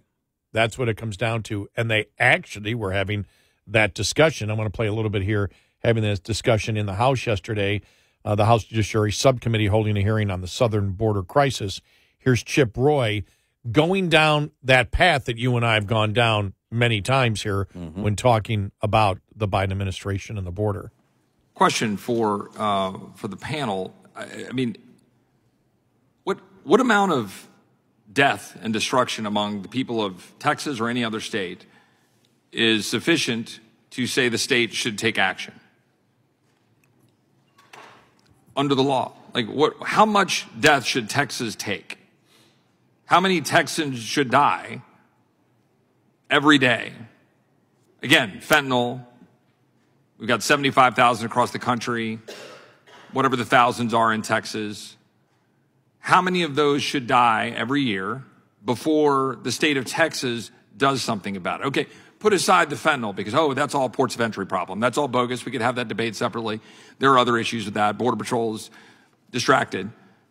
But I would just say, Mr. Webster, as someone who's a Texan, what is your answer to that question, right? Before Texas takes action, the governor is taking action, in the absence of action from the President of the United States, do you think there is a level of death, destruction, danger to the people of Texas that he should tolerate in the absence of the federal government doing his job? No, there's no. I think the governor has a duty and obligation to protect the citizens of Texas. And when he sees harms coming upon Texas, he has an obligation to act and has. Yeah, Mr. Jabwat, I mean, is there a level of danger to the people of Texas that you believe would say the governor has a right to go defend itself, as in a family whose house is being invaded at night, has people coming in and trying to attack one's family? Does the governor not have some duty to be able to defend? For example, if cartels came across the Rio Grande, guns a-blazing, not wearing a uniform of Mexico, but just a hodgepodge of individuals in various articles of clothing came across guns a-blazing into Laredo and said, could the governor repel that with DPS? Not the National Guard. Could the governor say, you guys, boys, shoot back? Are you asking whether the Texas has the police power to address armed people running around in the streets coming across the Rio Grande? They're armed. Can the governor repel Once they're in the state of Texas, if they're violating Texas's criminal laws, of course the governor has the ability. So if they're violating Texas's criminal laws, apparently the governor can do something about it. That's an interesting observation. I think it's an important one. Because, of course, the governor of Texas can deal with it if the laws of Texas are being violated. And the people that the governor is supposed to represent is entitled to defend them. I would ask another question, which is, would the states, in this case, Texas or Arizona, we have two representatives from those two states here, past and present, would those states have entered the union had the theory being promulgated by my colleagues on the left been openly put forward and said that we, the federal government, will not enforce immigration laws to the tune of 900,000 releases last year, plus hundreds of thousands of more through parole, plus hundreds of thousands more gotaways, overwhelming the jails that we said, oh, sure, just use the jails, go do it, go arrest people that are bad actors, filling the jails, filling the hospitals, filling the schools. If the federal government had said, here's the deal, Arizona, here's the deal, Texas, can you, either of you gentlemen, imagine a scenario in which Arizona or Texas would have joined the union? Texas in 1845, and forgive me for not knowing the year from Arizona. You, Mr. Brnovich, or Mr. Biggs would know. Mr. Webster, could you answer that question? Would they have joined the union under that theory? I mean, if I was there, I can't imagine taking on a situation where I would be defenseless. And what you're proposing is a situation where Texas would be defenseless. Correct. Mr. Brnovich, can you imagine that scenario? Well, I will just go as we talk about first principles and documents, and Mr. Webster just spoke. So let me quote from Daniel Webster's 1806 dictionary, the first American dictionary. At that time, the word invaded was defined to mean enter or seize in a hostile manner. Webster's 1828 dictionary, furthermore, went to describe invasion to include attack, assault, assail, to attack or infringe or encroach on and violate.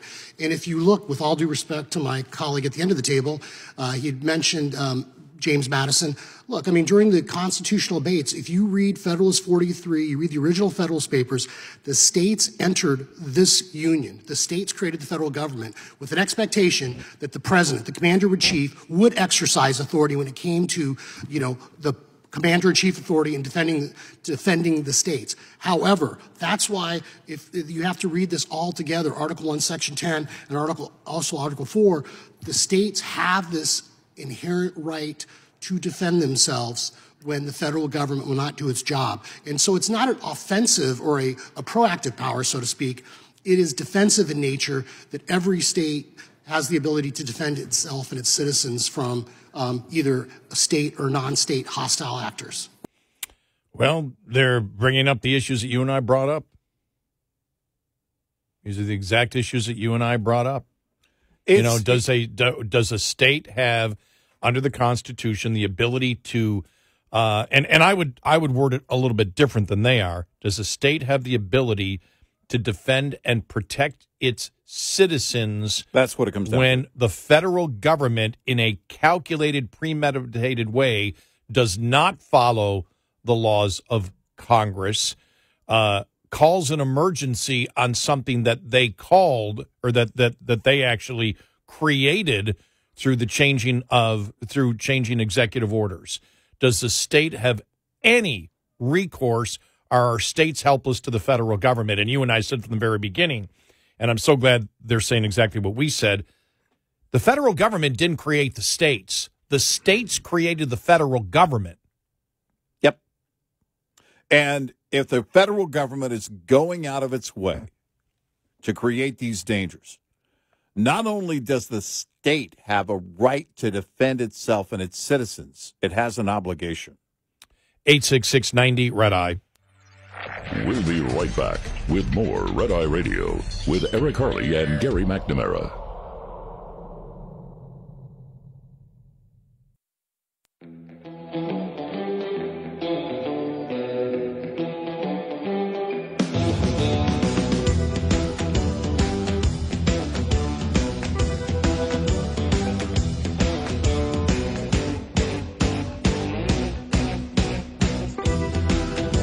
It's Red Eye Radio. He's Eric Harley, and I'm Gary McNamara.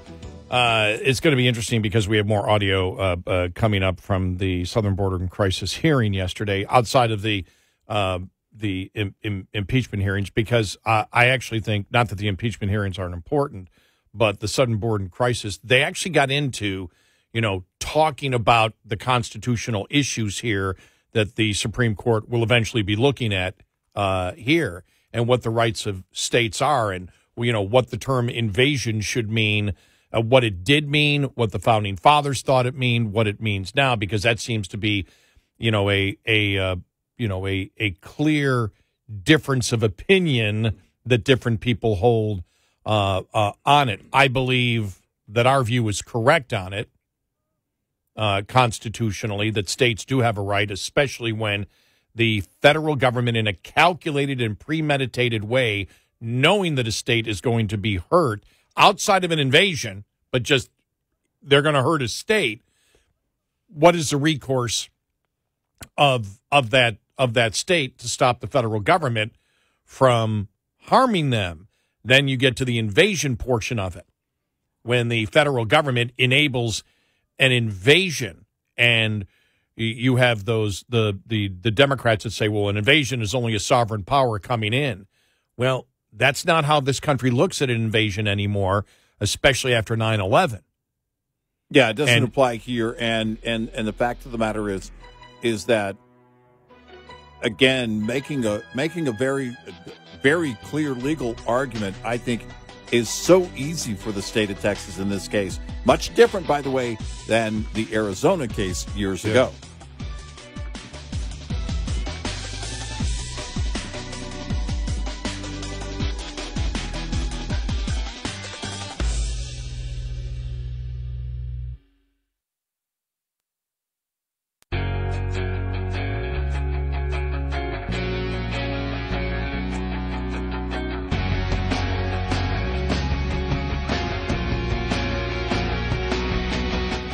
About to trigger somebody right now.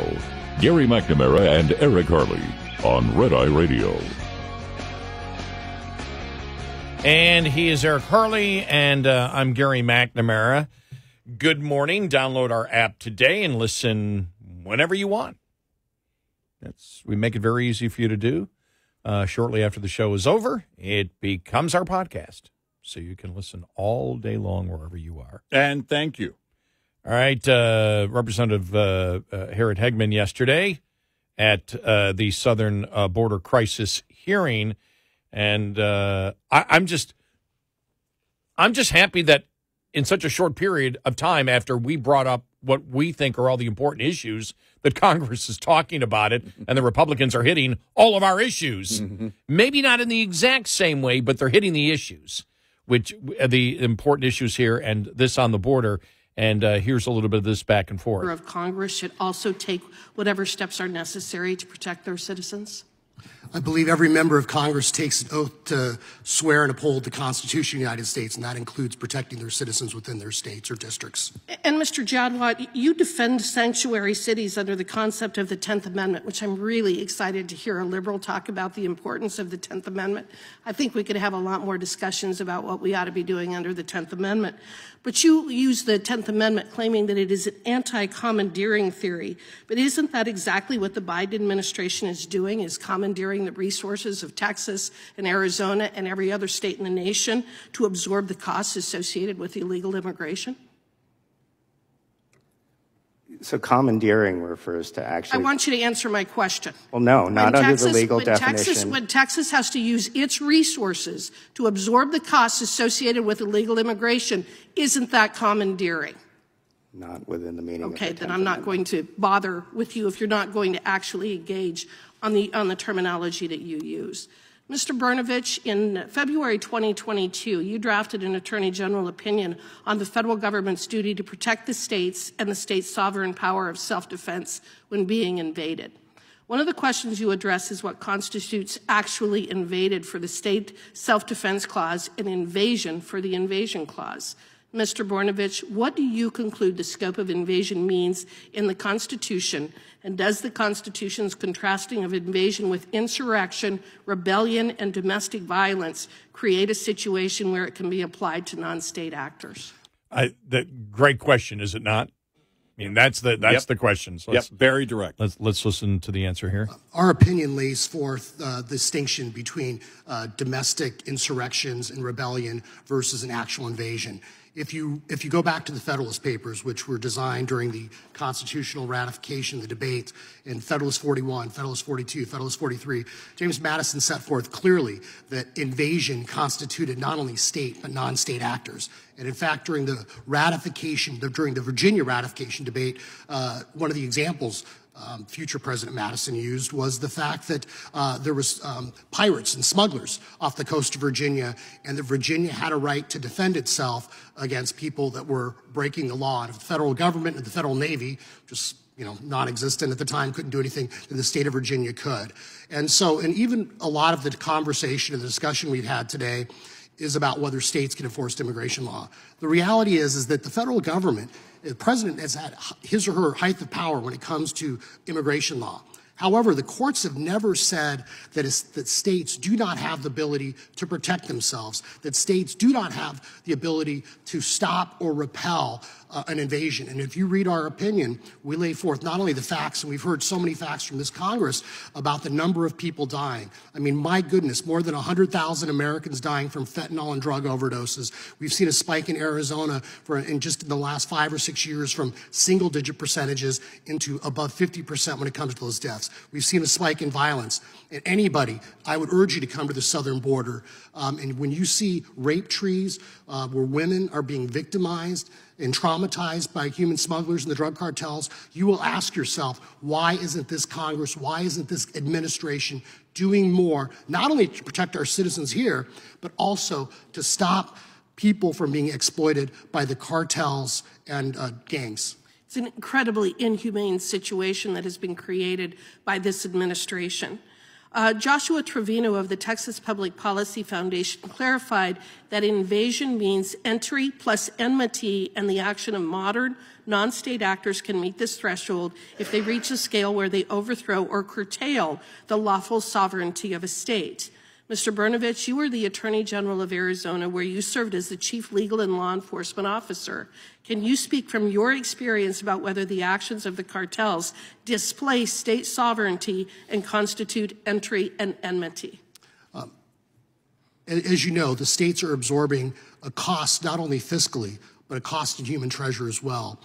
We just talked about the tragic drug overdoses and the drug deaths. We've also seen a spike in violence. If you talk to the sheriffs, not only along our southern border, but sheriffs in places like Pinal County, they will tell you they've seen a dramatic increase in the number of car pursuits and car chases, which also are dangerous to our community. And it seems like every day now you see a video of literally cartel members escorting people across our border. So as every day goes on and the administration refuses to act, the cartels are getting more and more powerful. They have made billions, if not trillions of dollars off of the last 3 years and what's happened. And as a result of that, my worry as an Arizonan and as a first-generation American is that Mexico is on the brink of becoming a narco state. That's really interesting because it wasn't hitting what we had talked about earlier, which was an invasion by terrorists, non-state actors. But it's interesting that he talked about, because they're trying to make the case that that we have an invasion of the cartels, which is what I brought up earlier. Yeah, which is another totally solid point, and that going back to the Federalist Papers, you see that James Madison was talking about pirates, and the federal government really didn't have a navy, and so the pirates that would attempt to come on shore or into the what do you call it, the United States waters. At that point, there was no navy to stop them, and so it allowed the states, that Federalist part of it, and Madison talking about it, allowed the states to defend themselves because there was no federal government there to defend themselves. There was no Navy, for them to defend themselves. So you look at that, and then you take it a step further, which is the federal government is creating this particular crisis to allow non-state actors, which would be the cartels. Right. And you can make by the Border Patrol own numbers that hundreds upon hundreds of people on the terrorist watch list have been apprehended crossing the border. Who haven't we caught? And you can tie that back to 9/11 and say, how can you say that that wasn't an invasion with the terrorists overstaying their visa and there was no enforcement of overstaying your visa and kicking them out of the country? Right. Or whether it's the vetting process and what we should go through there, but you look at it and say, well, that was an invasion. You're saying that's not an invasion. That an invasion is only state actors. Well, I think going back to the Federalist Papers, which was the backup, which was the backing that the Constitution used. I mean, those are what was created in the creation of the Constitution. I think the constructionists of the Supreme Court would look at that and say, well, yeah, that makes sense. Well, I don't know where the flaw in the argument is that it doesn't make sense. Yeah, I would like to hear that, someone argue against that legally. But you see it, and at the end, you heard him making the case of Texas becoming a narco state. And that's actually already the case. That's already happening right now. We, in recent years, have seen cartel executions and hit jobs just minutes away from our studios, right where we sit right now. Oh, yeah. And we've seen this, and we know of the activity on I-35, I-35 being the main artery that runs throughout this nation, but starting there at the border of Mexico and going all the way up through the center of this country. And the reason the cartels battle over that territory specifically is because it is that main artery for distribution of humans and drugs and everything else. And they've set up shop in Texas. And quite frankly, a lot of us have been screaming for a long time that this has to stop. And relying on the federal government to do it, it was up until recently was like this insane waiting game, waiting for them to get the political will to do it. Now, under Biden, it has become a deliberate policy, a goal of doing just the opposite, which is causing direct harm to the state of Texas. There is no legal argument that you can make against what Texas is doing right now. And if you think you have one, I'd like to hear it. Well, I remember, and I've told the story before, but it's worth telling now. And this is a neighbor just 2 doors down, where this is when I was still doing my ice skating workout. Sure. And I had my skates, and I had my cup of coffee. I opened the garage door, and there's FBI, DE, with the vests on, and you can see on their back, all carrying their weaponry right on my front lawn, walking across my driveway. And I'm like, what? I haven't done anything. I haven't broken any federal law. And my jaws dropped. I don't know what's going on. And all of a sudden, they walk right over my neighbor's sidewalk and then to the next door, and they're all there 2 doors down.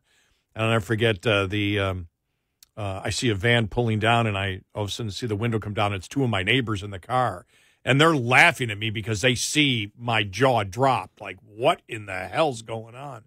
Part of the Mexican cartel. And then I've always talked about the fact that later on that day, I'm guessing it would have been a Friday when they had the bust, because I was working this show at the time. And so I remember it was about 6 o'clock at night. It was still light out, and get in my driveway, and as I'm pulling back out, I can see, there's 50 guys on the front lawn. Right. I can only assume they're all members of the Mexican cartel, just all standing there, attempting to intimidate the neighborhood. The neighborhood, people were pretty shook up, over that, especially that act of intimidation. They disappeared at that point. I drove away. They weren't there when I got back. And then the house, I don't know whether it was foreclosed upon. I don't know what happened. But within 6 months, somebody else was living there, and they had nothing to do with the Mexican cartel. But, yeah, when you see it in your own neighborhood, and I can't imagine living down on the border. I just can't imagine what that's like, but it is real. It's frightening. It is costing border states, and now we're seeing it's costing sanctuary cities and sanctuary states, but it is harm being done on the people of the United States on purpose, premeditated, calculated by Joe Biden with the support of the Democrats. We were fully aware of what was going on when we were kids growing up in Del Rio, and now it's so much worse. Back then, we knew that there were bad actors that were coming across. And we also, I've actually been sitting on the river when people were crossing into the States. They knew we weren't Border Patrol.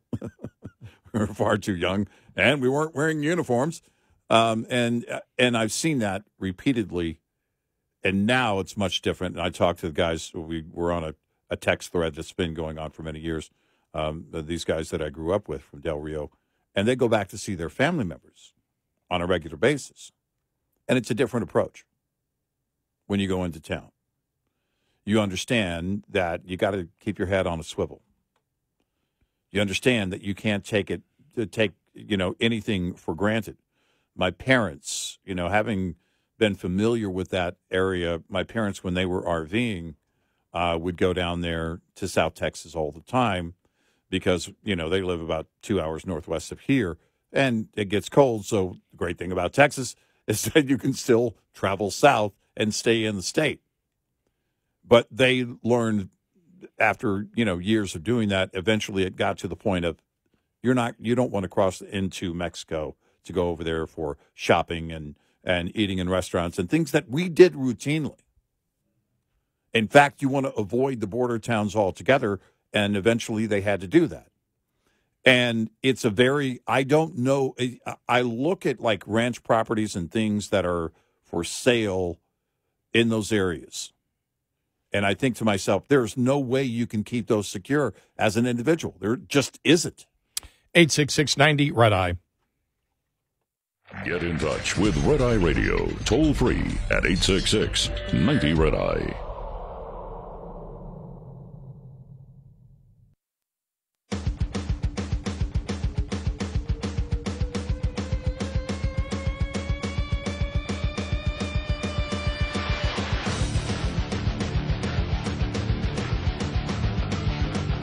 Tonight Radio, he's Eric Harley, and I'm Gary McNamara. Good morning. Thank you for being here this morning. I just love this headline. Congressman Sheila Jackson Lee criticized for saying impeachment is not meant to be used for revenge. Oh, really? I guess I had that wrong. I guess I was completely wrong about that.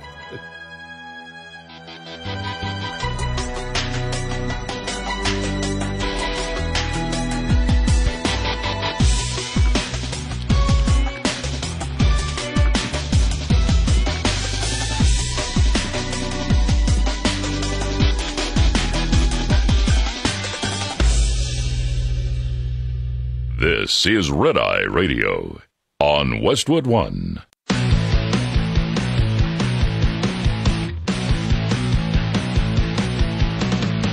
Now, it's Red Eye Radio.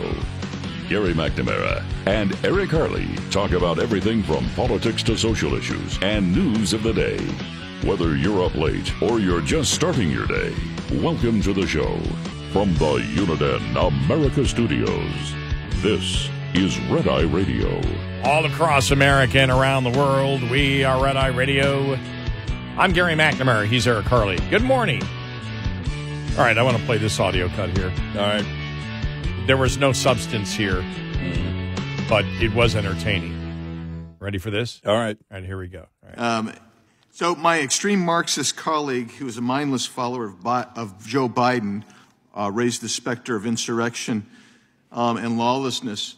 And the lawlessness that she was talking about is January 6th. How about the stinking lawlessness at the border every day?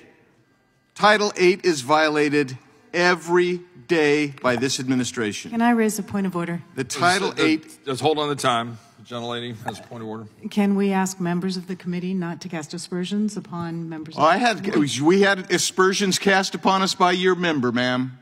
Yeah, I mean, my observation is that extreme MAGA is used on a daily basis by the second, and so saying extreme Marxist is fair game. Boom.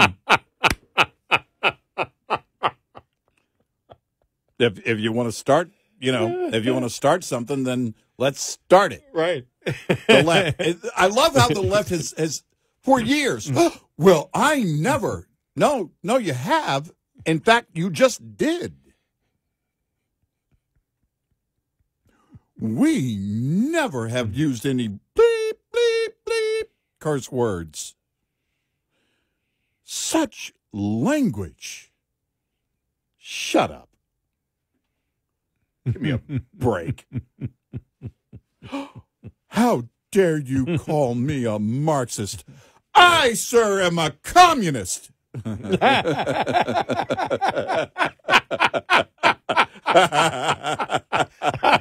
There are nuanced differences. Thank you for getting my humor. Yes. You have it wrong. You should have said, I apologize. Yeah, I'm sorry. So are you a Marxist, fascist, communist? Yes. Which word best describes you? Totalitarianist? Exactly. Yeah. I want to make sure I get my insult correct. Yes. And that's because they say that all, well, you represent extreme MAGA. You represent extreme MAGA. So, fine, you're an extreme Marxist. Yeah. It's like, you can't do that. Sure I can. You can't call us names. Such children. Seriously. Oh, man, that was funny, though. I just love it. Because, everybody on the left, well, and I know a few on the right have said it too, but, since Trump, the discourse,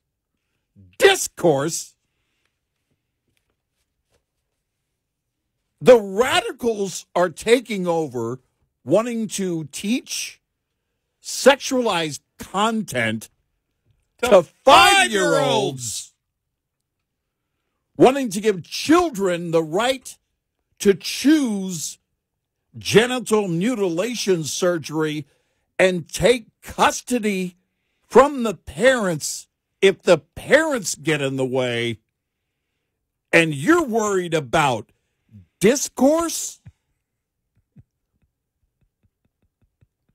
Shut up. I know.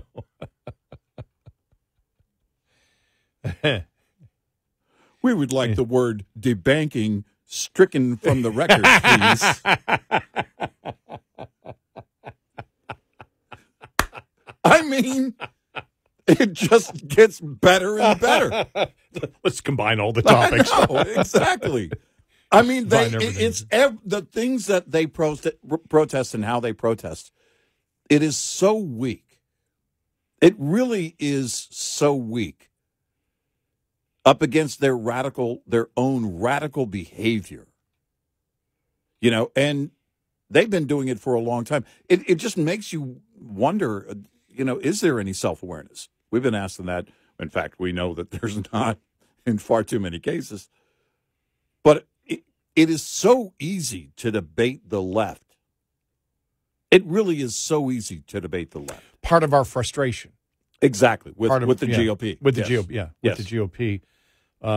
That's a big part of our frustration is it's never been easier to, I won't say, because we used to say defend conservative principles, but the Republican Party, sadly, has been moving more populist and less conservative. Yeah. But on the issues that are the key to winning an election in 2024 on every single major issue, Republicans have a slam dunk lead. Yeah. It's 65 to 70%. And you think about it, you and I in the past have said, just bring up the top 5 or 6 issues. We have it down to 3 now. Yeah. Yeah. And really it is. Right. And the three are simply inflation, which isn't going to go away. You see, I saw Janet Yellen said, well, the American public knows that prices aren't coming down. That's a problem. Mm-hmm. Because they're only going to continue to go up. And so you can sit there and say, well, inflation's only up 3.2%, where it was at 9%. Yeah, but it's 3.2% above the accelerated rate that we saw a year ago. So it's 3.2% on top of 2 years of inflation. You know, and that's the problem. The prices keep going up. You can win the inflation argument. Republicans can do that. And then tie it into spending. How did inflation happen? You know, start educating the American public, which we said they should have been doing back in 2022. Mm-hmm. Mm-hmm. Immediately, they should have said, okay, the next 2 years, yeah, that's what we have to do. All these issues that we already have the majority of the public on our side. On the border, it's a slam dunk. I mean, it's just, you've got vast majority, landslide number of people know it's Biden's fault. And the Democrat stance on on the border and border security is wrong. It's insane. I mean, it's absolutely crazy, the insanity. And now, because of Governor Abbott in Texas, now a lot of the blue states and blue cities know. And so you can't win that. And then it's the situation in Iran and really foreign policy in general. You know, where was I reading it? Was it what the Wall Street Journal said? You know, why would anybody want to join today's army under Biden administration when the belief is we really can't fight, we can be attacked, we can be killed, and nothing really happens. Well, you know, that's it. And because I've been wondering the same about the Border Patrol, having so many friends in the Border Patrol, how you compartmentalize that. Look, I know that those agents look at the job and they know what the job is. And you serve, you know you're going to serve different administrations. That's just the way it's going to be. But more and more, I mean, and we've seen it. Back when my friend Raul Ortiz was chief, you saw some of the agents, some of the boots on the ground, basically complaining to him and complaining to the administration that their hands were tied. You know, and those are the things that, you know, confound you. That's exactly what's happened. They've changed the, you know, they're not Border Patrol, they're border processing now under Biden. And if you think about it, the way that you're trained, anyone, and I only know, you know, the basic level of, I think basically what anybody else who's not a Border Patrol agent understands about the training. You know what the job is. You got to keep people from coming across. You got to apprehend people when they do. And then having to process them quickly and let them go right there. That goes against what you've been trained to do the whole time. And I can't imagine. And so now extrapolate that out to the military and what the thoughts must be. Again, I know that regardless of which branch you're in, you know that you serve whatever administration that you're serving the United States and its people, but there has to be a growing sense of helplessness when you understand, especially I think after the botched exit of Afghanistan and what we heard there, that there could have been an order given to take out some of those bad actors in those final hours, and it didn't happen. And you go back to the Obama years and you know, everything with Benghazi. And it's just, it has to be maddening. Well, as they have here, the human cost of failed deterrence. Fewer Americans may enlist in the military if the commander-in-chief won't stop assault on their bases and ships. And before you say, oh, come on, that's going too far, it's exactly what they did to police departments across the nation. Yep. There's a shortage probably in every single police department, especially in major cities across America. Nobody wants to be a cop anymore. Well, and so here, just read a couple of paragraphs. The White House released a photo of President Biden in the Situation Room on Monday, portraying him as large and in charge of a response to the murders of 3 Americans on Sunday. That's a nice PR image, but does Mr. Biden realize what a corrosive effect his deterrence failures are having on the U.S. public and military morale? The Pentagon on Monday identified the Americans killed in the Sunday drone attack, and they all hailed from Georgia and ranged from ages 23 to 46. They were killed when a drone eluded the base defenses and hit the container unit that serves as base housing. Iranian proxy forces have attacked U.S. forces now 165 times in the Middle East since October 17th. At least 80 Americans have been wounded. If this keeps up, more of the public will wonder why. Any American should be based overseas if the commander-in-chief will not protect them. Some 66% of voters in a Reagan Presidential Foundation poll late last year said they support maintaining military bases around the world to deter attacks and respond quickly if something happens. But Mr. Biden is neither deterring attacks nor responding quickly. His failure so far to protect U.S. troops may inflame public suspicion that Americans are dying for little discernible reason in the Middle East. It's a gift to Donald Trump and the growing left-right isolationism that wonders why America should be deterring rogue states. This is dangerous as global threats grow from Europe to the Middle East to the Korean Peninsula. Don't be surprised if these American casualties also compound America's worst crisis in military recruiting since the Vietnam War. The Army is some 10,000 enlistees short of its recruitment target. The Navy will accept some recruits who lack even a high school diploma, but who want to sign up or encourage a daughter or boyfriend to be a Houthi target practice on a U.S. destroyer in the Red Sea, or spend months on the receiving end of Iranian drones because Washington won't deter the enemy. Mr. Biden on Sunday honored the fallen soldiers as unwavering in their bravery, and every modern commander-in-chief carried the heavy burden of U.S. casualties abroad. But as retired Marine General John Kelly put in a 2015 speech, what every Gold family quietly asks is, was it worth it? America has for 50 years relied on volunteers who answer that question and who decided that the dangers were worth the cause of defending the country. America will be in dire straits if it runs out of these men and women, and that is one underappreciated risk of Mr. Biden's failure to deter our enemies. Yep. Yeah. And again, that has to be, just a growing frustration. We know that recruiting is down. And I'd love to know, how do you get inside, those potential recruits? How do you get inside the minds? How do you poll them and, find out why? The reasons are going to vary. But how much of that could be, I don't want to serve in this kind of capacity? It's not just that. It's not just, I think it is critical where the commander-in-chief, where any administration is when it comes to defending this nation. That is, of course, of utmost importance. But you have to put right up there, too.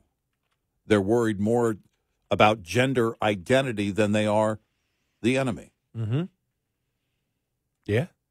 We want to show diversity in our armed forces, not strength. Well, you may not be able to get enough recruits to show any type of diversity. Exactly. And I would love to know how many people are deciding not to join. Diversity may come from a draft. Yeah, right. And believe me, the diversity there was the diversity of the lottery of your birthday. Yeah, exactly. 866-90 Red Eye. Brought to you by Hot Shot Secret. Hi, I'm Jen Loomis, a transport safety expert at J.J. Keller. and I'm here to share a tip on speed and space management. Due to safety concerns, many motor carriers have policies that limit or prohibit the use of cruise control. If your motor carrier does allow you to use cruise control, you should only use it in good driving conditions during daylight hours and on roads that have light traffic, few curves or hills, and a consistent speed limit. Never use cruise control when operating in adverse driving conditions, including wet, icy, or slippery roads, during rush hour in heavy traffic or on congested highways, at night, or when you're tired or fatigued. During all of these driving scenarios, you want to be controlling and adjusting your speed as you drive instead of having to suddenly brake if you encounter an obstacle. In the case of a slippery road surface, you want to be able to slow your vehicle by not accelerating instead of using the brakes whenever possible.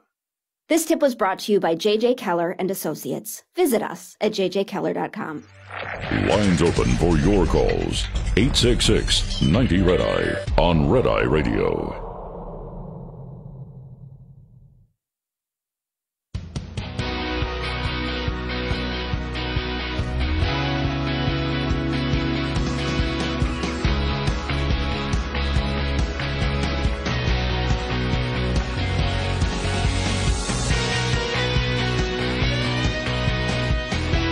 It's Red Eye Radio.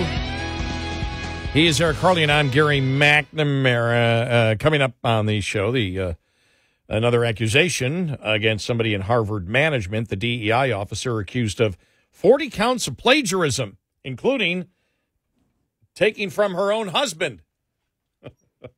Is that plagiarism? Yes. Taking from your husband? If it's taken from a member of the family. Yes, it's plagiarism. Is that nepotism plagiarism? It's just flat out plagiarism. Okay. If it was his work to begin with. All right. Just wondered. So you can't use the all in the family defense? No. No. It's just no. We'll get to that story. Plus, I love this. Just Breitbart has this headline: Senators lobby for more immigration despite objections from GOP voters. What they're saying is a group of Republican voters lobbying for more legal immigration in the United States is increasingly among the party's fringe. They talk about Romney, Langford, Thune, and McConnell are currently negotiating a deal with Senate Democrats to increase legal immigration levels by 50,000 green card emissions annually. It's what we talked about before, that eventually if you say, we're eventually going to have to get to the point of saying close the border and we do everything through the legal immigration process, and you're going to have to negotiate that because Americans are against now legal immigration because of the illegal immigration, and then what the Biden administration has done. They're like, no, we don't want any immigration right now. Right. That will change. You know, you and I talked about when Trump kicked out, what's his name, Jim Acosta. Mm-hmm. That back and forth was actually Trump talking about we have to have legal immigration. Otherwise, we're not going to be able to have any job growth in the future. Right. But right now, that conversation is not a good one to have. Yep.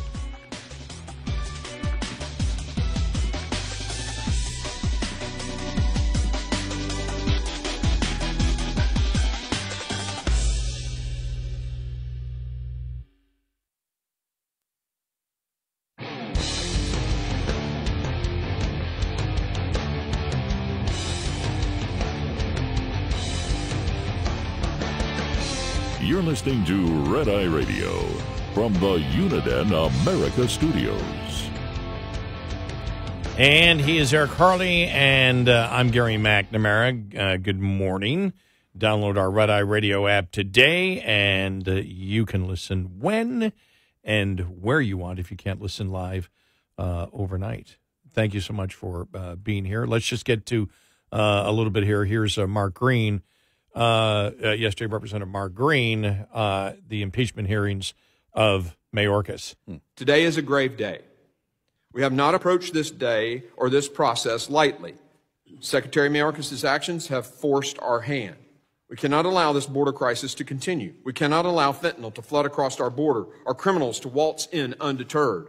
And we cannot allow a cabinet secretary with no regard for the separation of powers or the rule of law to remain in office. That is why today we present this committee with the articles of impeachment against Secretary Alejandro Mayorkas. There you go. Now, look, he's not going to be removed from office. The vote to move it through was party line only. This is an election year, and it is the Republicans knowing that they have the public behind them.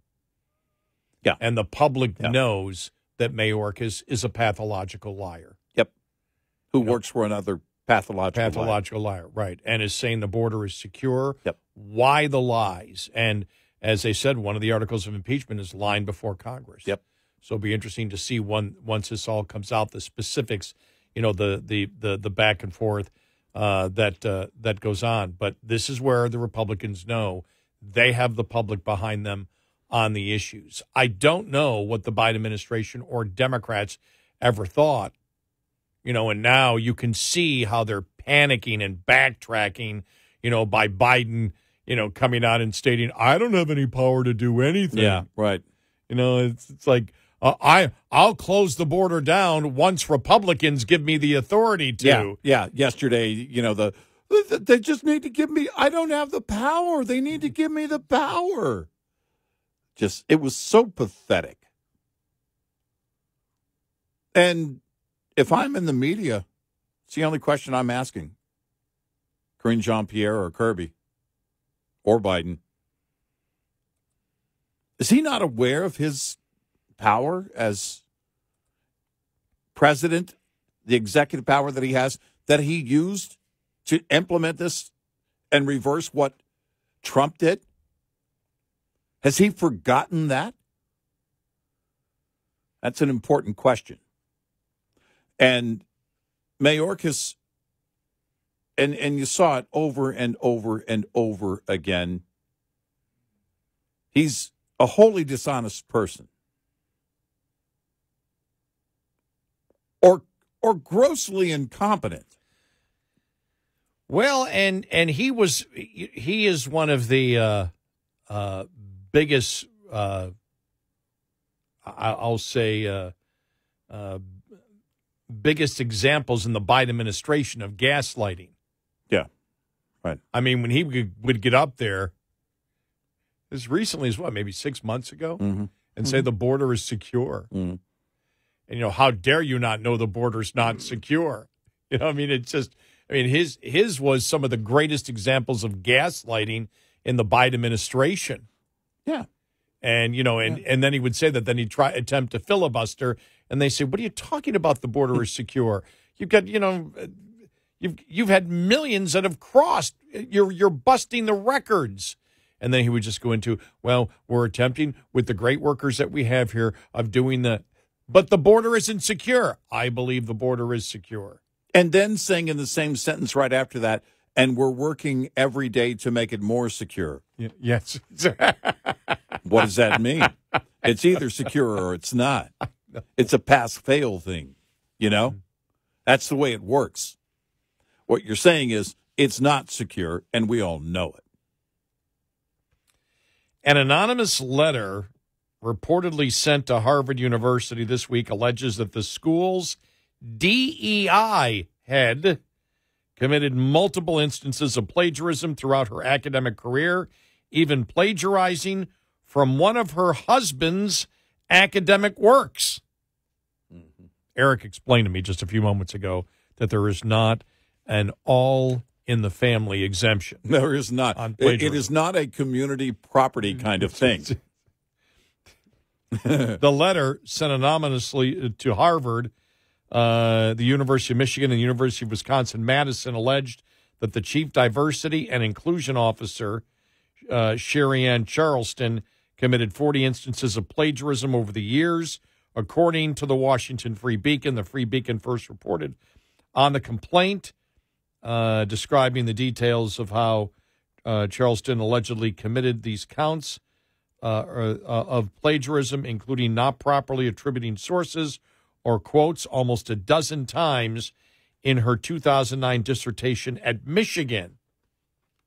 The Free Beacon added, and in her sole peer-reviewed journal article co-authored with her husband in 2014, The couple recycled much of a 2012 study published by her husband, the Deputy Vice Chancellor for Diversity and Inclusion at the University of Wisconsin-Madison, framing the old material as new research. Well, that shouldn't be hard to prove.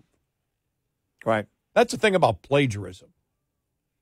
Yeah. Because these are all research works and are publicly available, you really can't hide from it. Well, in today's AI world, you're really not going to hide from it.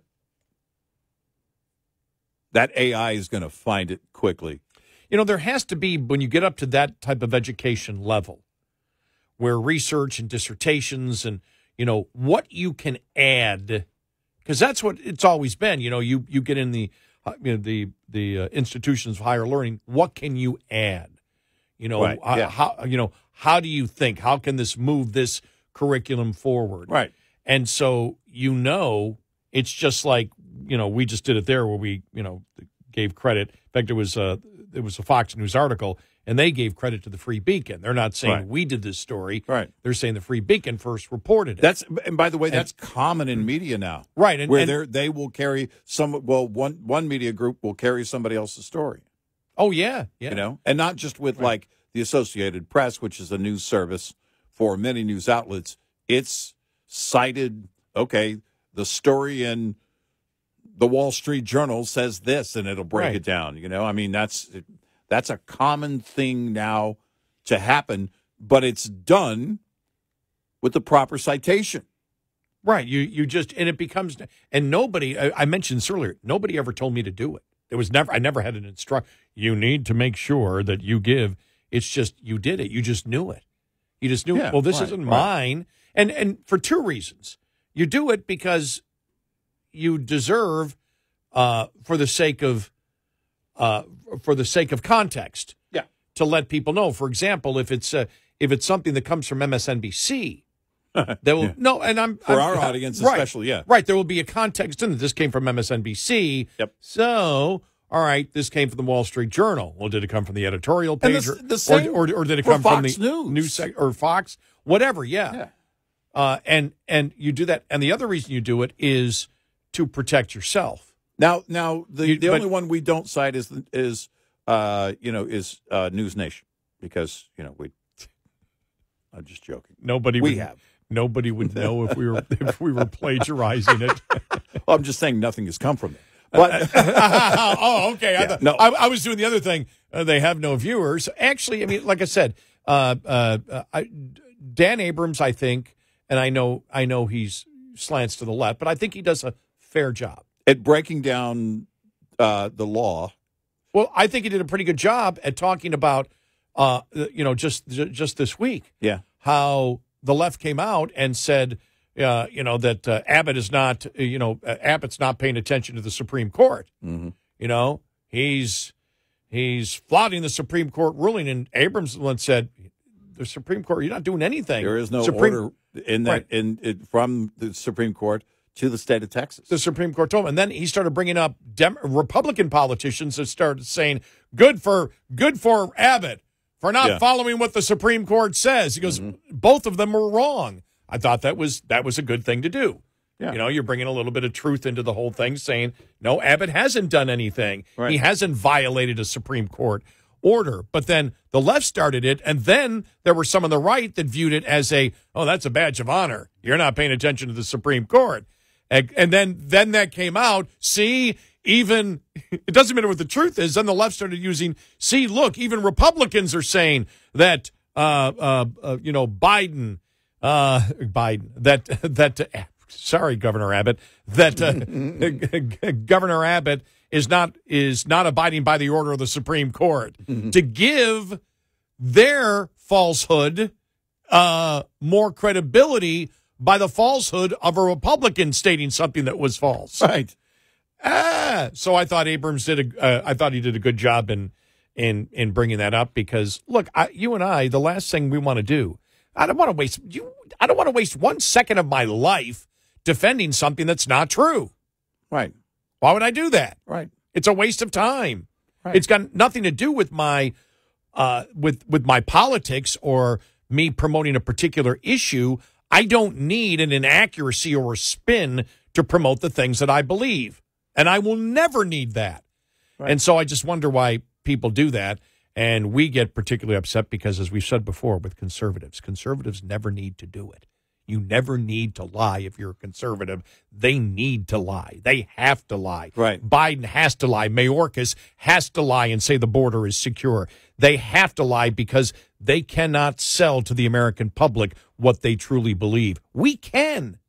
Yep. Because on every major issue right now that we believe, the vast majority of Americans, you could say landslide numbers, probably anywhere between, most polls would say probably 65 to 70% of the American public agree with us. Yeah, yeah.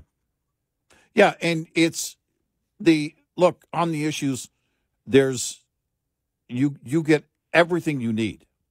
Lying takes you off of the issue, and there's, it serves no purpose. There is no win in lying when you're right on the issues. None. Yeah. It's like if you were in court and the prosecution and you have all the evidence in the world, throwing out the evidence and bringing in false evidence. Yeah, I know. You wouldn't do that. That's the You don't frustrating need it. thing, yeah. Yeah. That gets to be frustrating Right. when I see that. And getting back to, citing what we bring to the show and everything else. Well, first of all, it's the right thing to do. Second of all, if they're wrong, right, well, we're not going to take the blame for that. And they can be wrong. Yeah. Brett Baer, Fox News. I mean, of all the people at Fox News, there's a guy who's trustworthy normally, but his sources burned him on the whole Hillary Clinton indictment coming down thing one night. And we come in hours after he had made the claim saying his sources tell him there's an indictment coming down on the email thing. And we said he better be right. You better be right. You're going to get burned hard. And he wrong. got burned. Yeah. And that's the other thing. You do it for protection. You do it because you're doing this this is what this media outlet has reported. And if this is true, and we'll say, we'll say whether, it's sources that's saying it. We do the source stories all the time. In breaking news. And, because we're not we're not journalists. We're not out there. We're not on location. If there's something happening, we want to tell you where we're getting that from, exactly where we're getting that from, so that you'll know. Because during breaking news, things are often wrong. Or the facts get straightened out, later, and they're just not accurate, whatever the case may be. But it doesn't matter. You're going to have to cite your sources. And you do that for a reason, because it's the most honest way to approach an audience. Yeah, this just in, MSNBC saying Taylor Swift is an alien. That's actually true. I happen to know that. Now, see, there is sarcasm. Yes. That actually was not plagiarism. Yep. It was not. That was more parody. Look, I told you Mitt Romney was a robot, and I was right. She's an alien, too. That's true. Or when you told me the other day that Senator Langford, you go, he looks like an alien. Oh, yeah. And immediately it came to me, the Star Trek with Ron Howard's brother. Yeah. I can't think of his first name, Ron Howard's brother. And the alien that that is the projection of him. It's not him because he's like a baby. Right. The projection, I sent that to you and I went, oh my gosh, it does look like that's him. 866-90-RED-EYE. Get in touch with Red Eye Radio, toll free at 866-90-RED-EYE.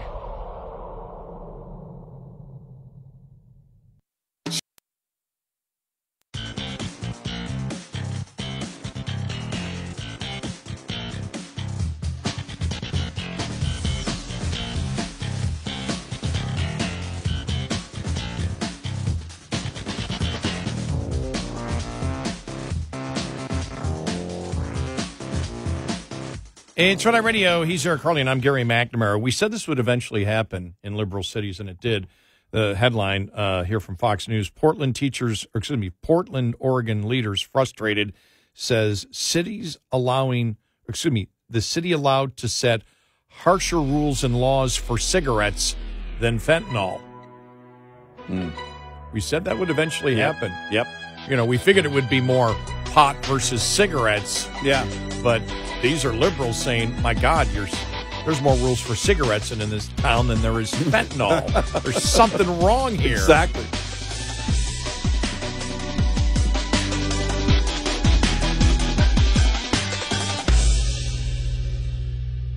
This is Red Eye Radio on Westwood One.